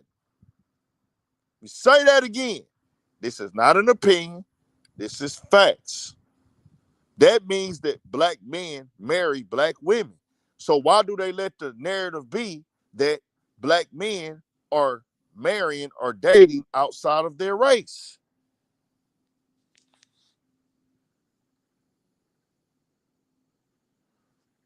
I never said that anybody was 100% innocent, bro. But appreciate that donation. Zanapi say, hey, bro, I now agree with what you said on the previous live stream that R. Kelly, Bill Cosby, and Diddy are 100% innocent. You 100% right. Appreciate the donations, Zanapi, but I never said nobody is 100% innocent. I said I didn't see the proof. I said I didn't see the evidence. I said they didn't show me anything that said these guys did everything that they say that they did. That's what I said. I said Diddy is innocent until proven guilty. Now, R. Kelly most definitely has done some stuff that is, yeah. But I said that, hey, everything they putting on them, something ain't adding up. The way it played out, the way it worked out, even the stuff with Bill Cosby.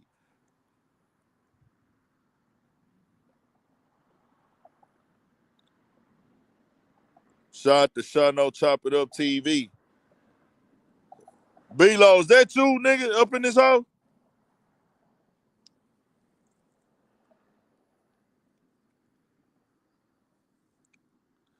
They say Irv Gotti had a second stroke. I hope he all right. Prayers up to Irv Gotti. Hopefully he bounce back, man. Hopefully Irv Gotti can bounce back. Yeah, Zanapi just donating. He want to get his shit read. We'll read it, Zanapi. We ain't tripping. You said Diddy is lyrically top 5, and I agree with you. I never said that. Appreciate the donation, though. Shout out to you. Big C from the Dirty D. Shout out to Big C, man. Prayers up to Irv Gotti. 50 did troll about that. Don't know why. I'm not that guy. I'm not that cold. We'll see what happened with Meech. We don't know for sure. Shout out to Oakland in the building. Gina 789. If any ladies want to come join and speak tonight, y'all can. We giving y'all the flow. Any ladies want to come join, y'all come through. What's good? Ambassador CSS Tolliver. What go down, man? Yeah, GD Network 50 going in.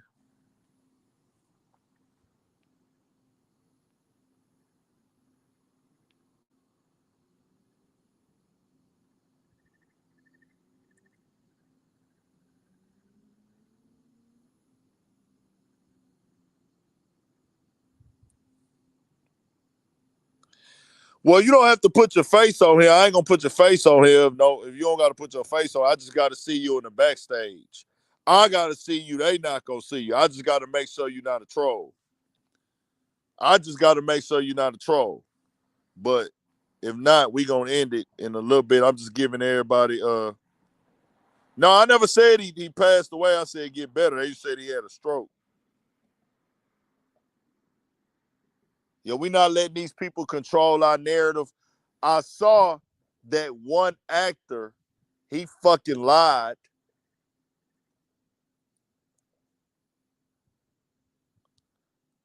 That one actor, he fucking lied. I forgot bro name. I seen Tariq Nasheed getting on his ass. He tried to say like, yeah, man, we fought in every war and this and this and that. Nah, don't do that, brother.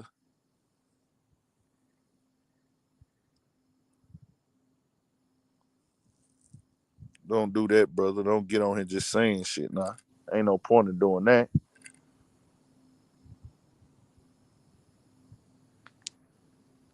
Yeah, let me know if anybody gonna join. If nobody gonna join, we gonna get up out of there. I forgot bro name. The dude that was in Son of Sam, the Hispanic dude. I forgot bro name. Nope, I did not vote for Biden.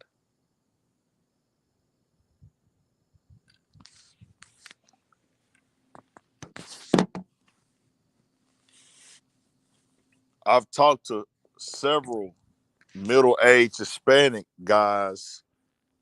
I talked to a middle-aged Hispanic woman before the election.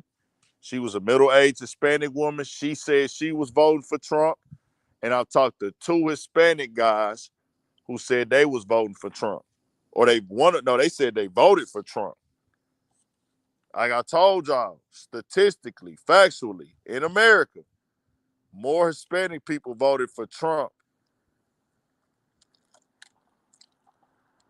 than black.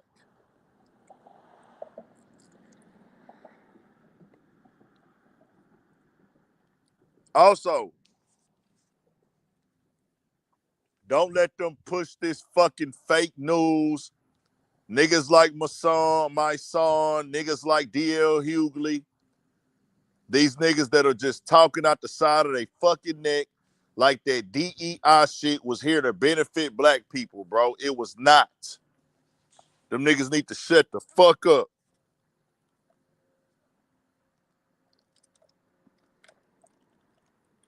That DEI shit was not here to benefit black people, bro. It was some inclusion shit that was not benefiting us. Y'all take that shit how y'all want to take it. And Trump did not remove Black History Month. Black History Month is still a motherfucking thing, nigga. They are recognizing it. They are holding it high. Stop letting these people push these fake ass narratives on this goddamn internet. 1000% sure about that, nigga.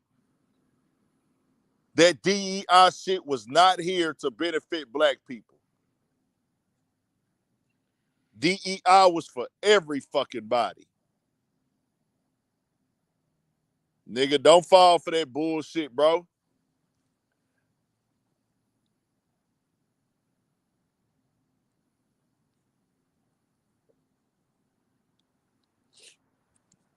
Do not fall for that bullshit.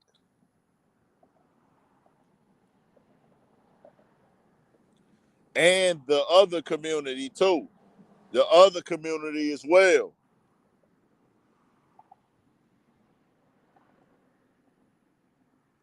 Nigga, I done had jaws before, nigga. It's been a while, but I done had jaws before. I know exactly what they mean by DEI. I know exactly how it mean in these jobs, what it mean in these jobs, nigga. If you know, you know.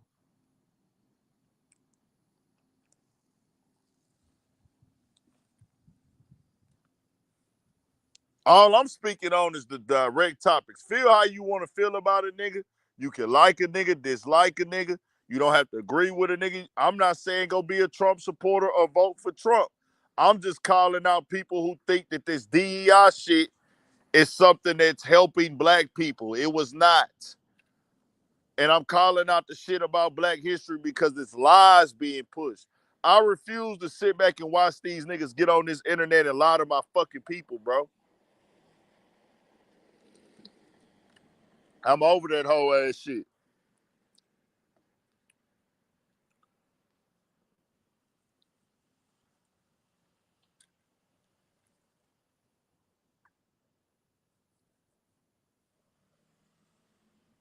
And I want to say this again. FBAs is not a cult, my nigga.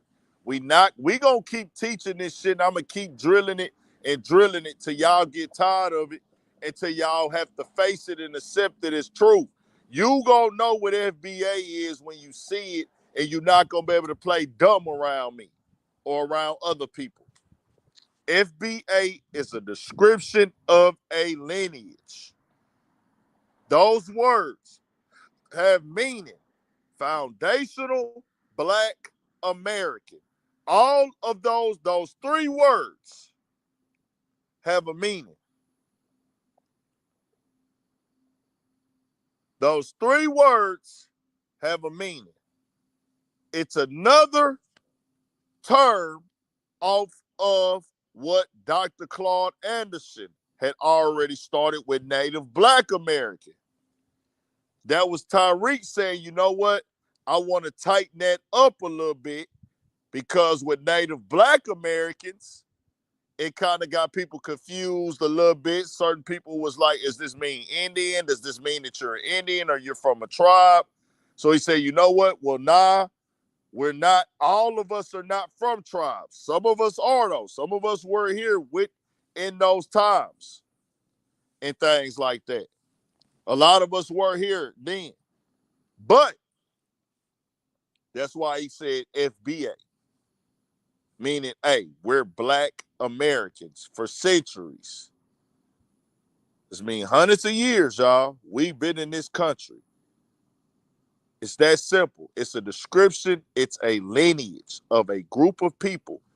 Y'all already told us that we were FBAs. Y'all just didn't call us FBAs.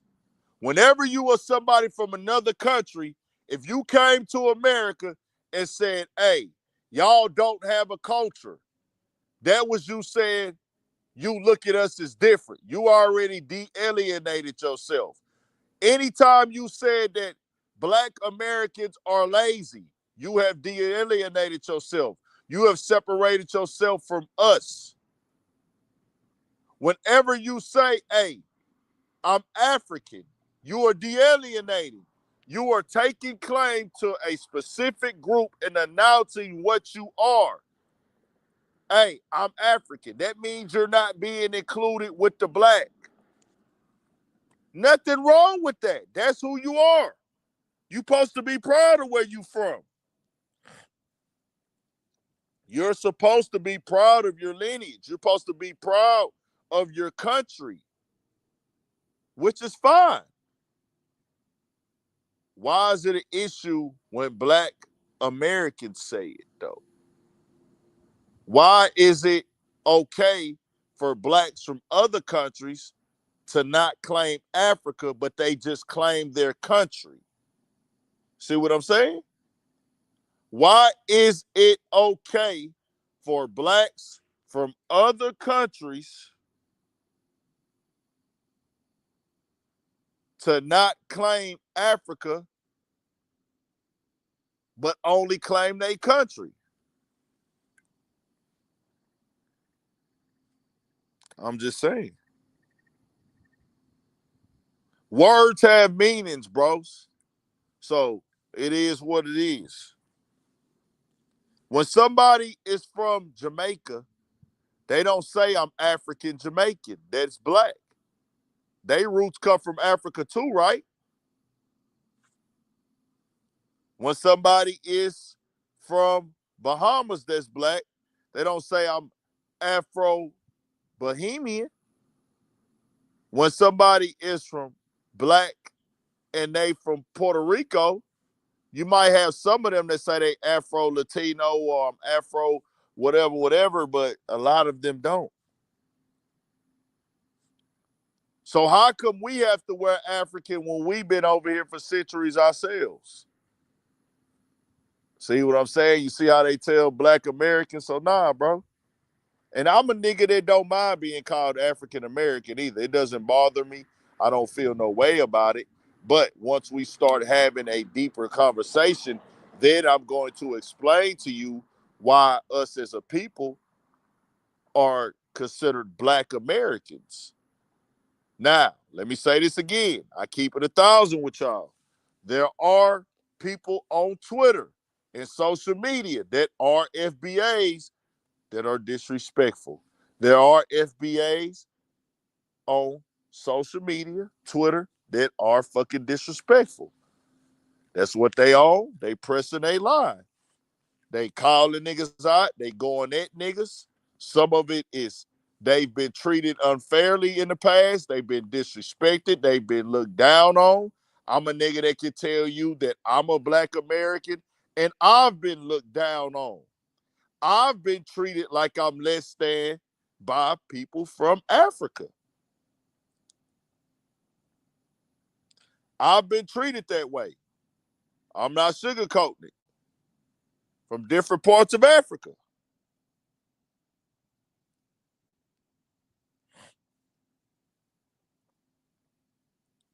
Hard win. Knock it off. We got plenty of history, my nigga. You know what people are saying when they Black American, my nigga.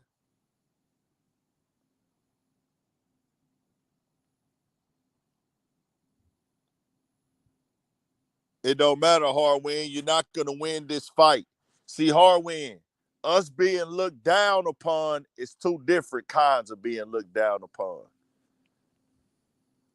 For somebody to look down upon you because they just don't like you as a person or they don't like you as in y'all have a disagreement or they don't get along or they don't agree with something you did or said, or there's other reasons for it. But when you when you look down on somebody as I look down on this entire group of people and I'm going to stereotype them, that's different. And you know that's different. That's just what that is.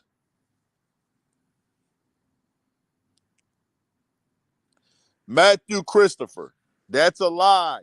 How do Black Americans have opportunities that they don't take when we have Black Americans that are doing their thing?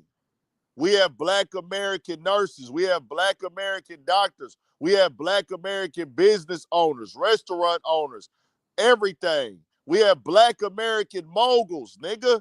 What are you talking about? We don't take advantage. What y'all do is y'all come over here and focus on the ones that are doing bad. Y'all focus on the ones that are going through their trials and tribulations. Why don't y'all start focusing on our ones that are successful? The gimmick is up, nigga. Stop coming over here comparing your best to our worst. Or do we need to come to y'all country and take all our successful Black Americans and compare them to y'all motherfuckers in jail? Do we do that? Do we go to you motherfuckers' country and say, we want all our successful Black Americans that graduate college, that make hundreds of $1,000s a year, let's compare them to the motherfuckers in Africa that don't do shit. Let's compare them to y'all failures. Yeah, let's do that, nigga. Let's go across the world and let's compare moguls, nigga. Where your fucking moguls at, nigga? Where your motherfucking Master P's at? Who y'all Master P's? Who is y'all Birdmans? Who is y'all Jay-Z's? Who is y'all 50 Cents?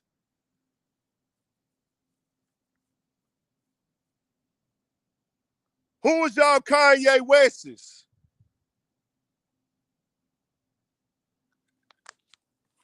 Who is y'all Big Ants? Over there, not over here. Because if they came over here, they came over here and got it out for us, with us. In American terms, who did that over there?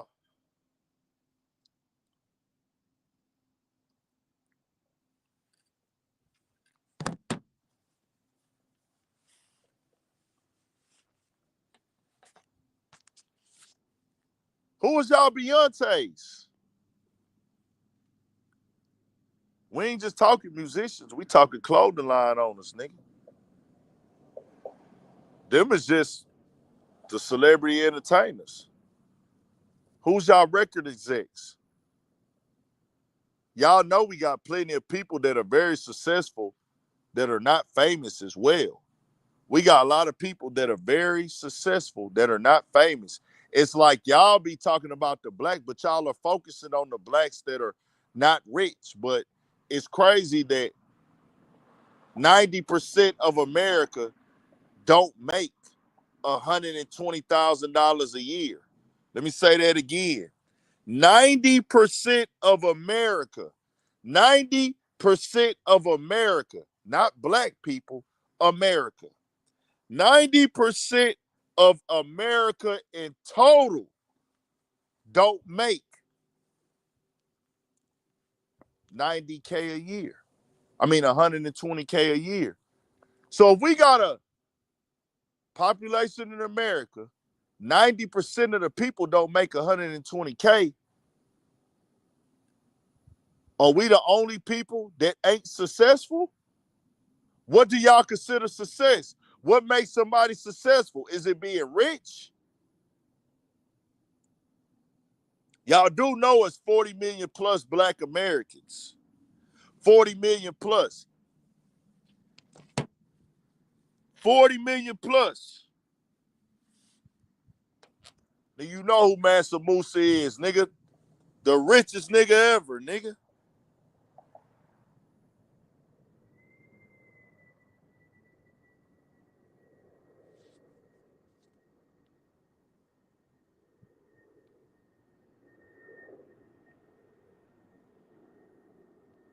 Maz Millie say this. I never looked this stat up, but Maz Millie say 50% of the world don't have 4K in their bank accounts. 50% of the world. That's not America. So what is successful? Why do we get looked at as the unsuccessful when every majority of the people in the world are just trying to make it, just getting by? But we have to wear the face of failure. Come on, bro.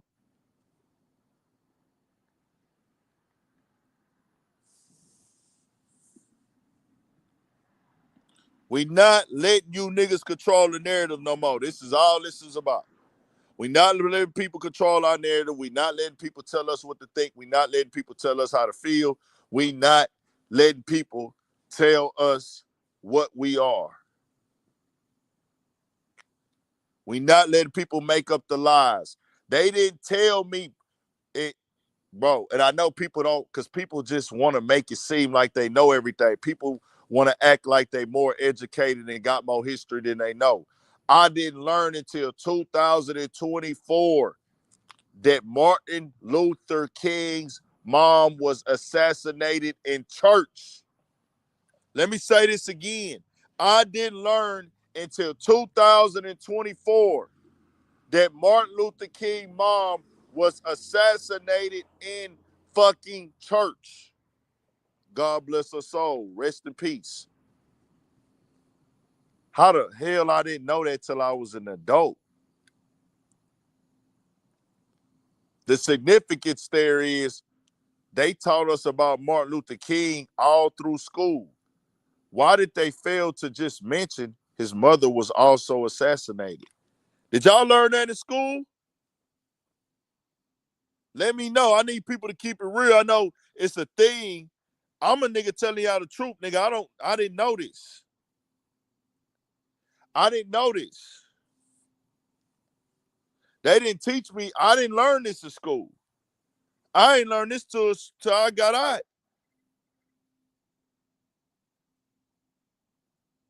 Yeah. They didn't teach me this in school, nigga. It wouldn't have been news. It wouldn't have been news to me. I didn't know that Martin Luther King brother was found dead in a pool.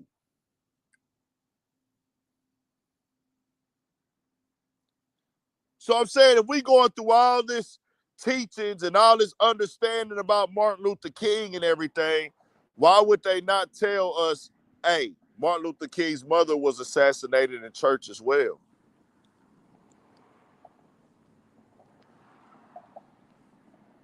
Just saying. We got to go get our own information, bro. Also, they didn't tell us that Martin Luther King wanted reparations before he died. Martin Luther King was fed up. Martin Luther King was ready to die. He was expecting death. Yeah. He knew it was going there. The fight that Martin Luther King was trying to push, he realized this ain't it. He realized this ain't the way. We tried.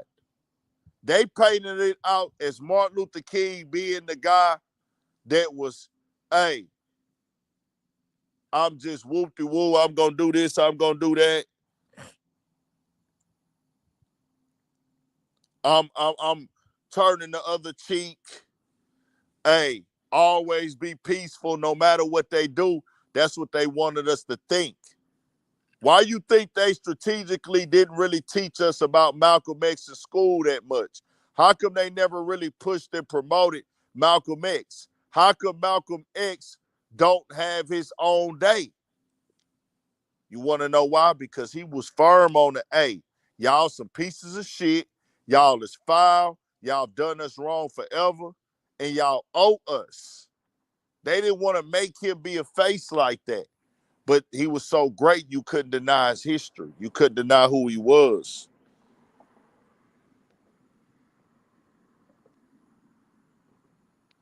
But guess what? When you go look, Go look at them last speeches that Martin Luther King had. He spoke about how the government had gave land to farmers in the Midwest, gave resources and opportunities to people in the Midwest. Farms, bro. Real farms. Acres. Some of the people they was giving land to in the Midwest, they didn't even have farms. They getting grants, they getting all this, but niggas ain't gonna get nothing. Niggas ain't gonna get nothing.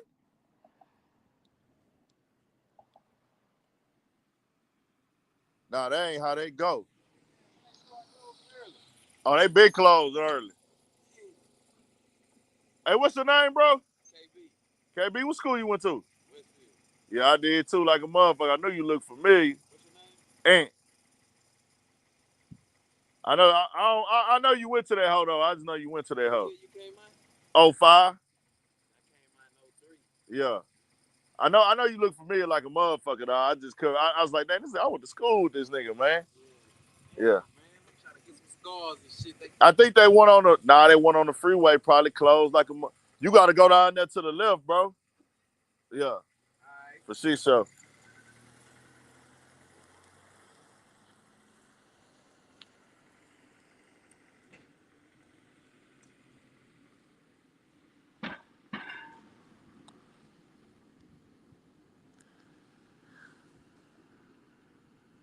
Nah, we built this country. This is why niggas talk about reparations in America, man.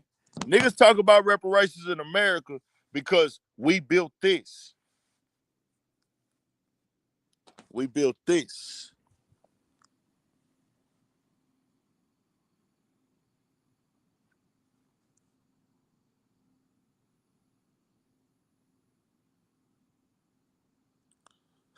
Excuse me. Our people built this. Down south, not slow at all.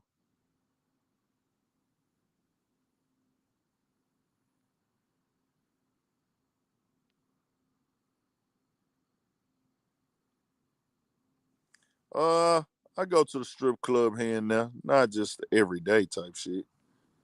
I be chilling and relaxing when I go. I'm the nigga that go to the strip club and just drink and chill, relax a little bit. Nobody said that we single-handedly built America.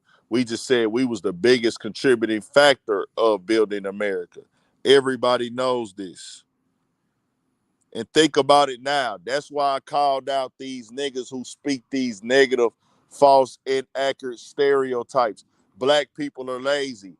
Black people are sorry. Black people are rude. Black people are hateful. How? We spend money with everybody. Name what group of people we don't spend our money with because of their race. Name them. Who have we tried to box out? Who have we said you're not welcome here? Anybody can come set up shop in a black neighborhood. If you have good product, we shop. We don't discriminate. Anybody from any race. Pakistani, they can open up a corner store in a black neighborhood. Are black people gonna go not shop there? No, they're gonna go. Pakistani, Indian, they can open up a store in a black neighborhood. They're not gonna go, or a smoke shop. Black people don't discriminate. Asians, they can open up beauty supply stores, restaurants, fish markets, meat markets, fried wings and rice. Niggas are going to go. Am I right or wrong? Liquor stores, Asian liquor stores, Indian liquor stores. Do we not go? No, nigga, we go. Mechanic shops, we go. We go everywhere. We spend money with everybody. Taco trucks, we going. So why in the hell do we have to wear this narrative that we just these hateful people? That shit don't make no sense, man. But do what y'all do, though. Y'all turn us up. Hit that like button, man. We got more shit coming. More videos. All that, man. 1,000 for shit show. Ain't nobody gonna join in. Nope. Don't need to. It ain't no point. It ain't no point of bumping into nobody because of the fact is y'all want to see a show. I don't got no show for nobody. I don't got no antics. I don't got time to be. We don't have no beef. All I tell niggas is don't talk down on my people, bro. I don't give a fuck if you is a nigga. Don't speak down on us as a whole. Especially going to no super big platform with motherfucking millions of subs that is one of the top platforms in our culture pushing that fucking white supremacy talking point.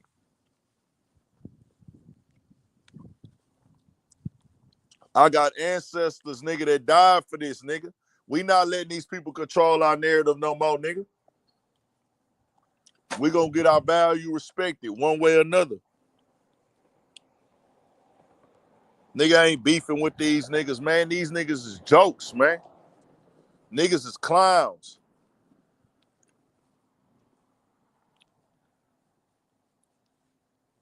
Nigga, these niggas is motherfucking getting ran off the stage and ran up out of venues, getting touched on, beat up at the barbershop for shit they saying out they fucking mouth. And it's dumb shit. It's dumb shit, nigga. Niggas gotta pull out guns in interviews and shit, man. What type of nigga gotta go to a platform and shit on his people? You gotta name me. You gotta name me. You gotta name me what race of people get paid and booked to go shit on their own people. Name me that. Let me know that, y'all. Let me know. Let me know what group of people get paid. Let me know what entertainer from any walk of life has went around and got booked and paid to shit and talk down on his own people. Name me the race. Nigga want to critique the black community, talk about the black community. What other race is running around this bitch shitting on their own people? Name what other race, bro. Just name that race for me. I'm waiting. What race of people is doing that?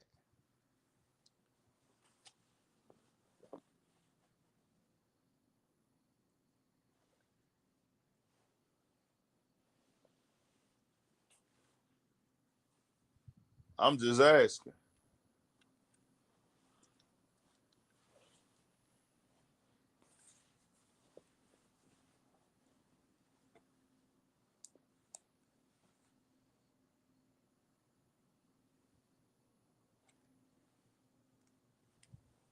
I'm just asking. You got to tell me what people get booked to go on platforms and shit and tear down their own. You can only do that as a black person. You want to know why? Anytime you try to put a monolith on any other group, they don't allow you to do it, even if it's true. Any negative stereotype on any other group, they will not let you push it on all of them.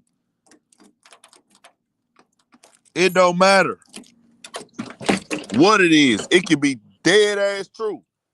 It ain't working. They ain't letting you get it off. Just saying. But y'all hit us up, man. We'll be back. Hit that like button too, man. How many likes we got tonight, man? Somebody let me know in the chat. How many likes we got?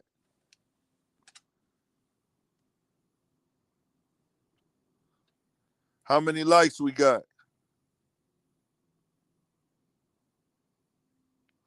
How many likes we got, man? Let me know real quick in the chat, man. We need 50 more, man. We need 50 more likes immediately. 50 more likes, man. We need 50 more likes.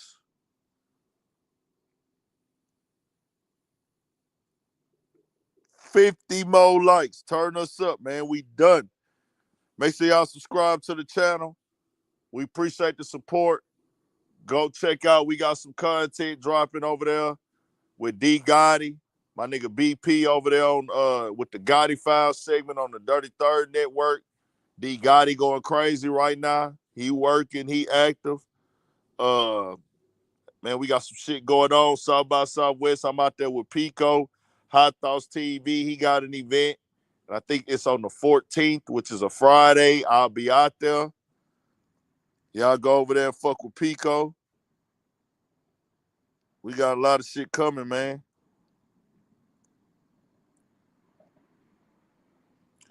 Hey, it's crazy. Nick P. I seen that same shit over there in Africa.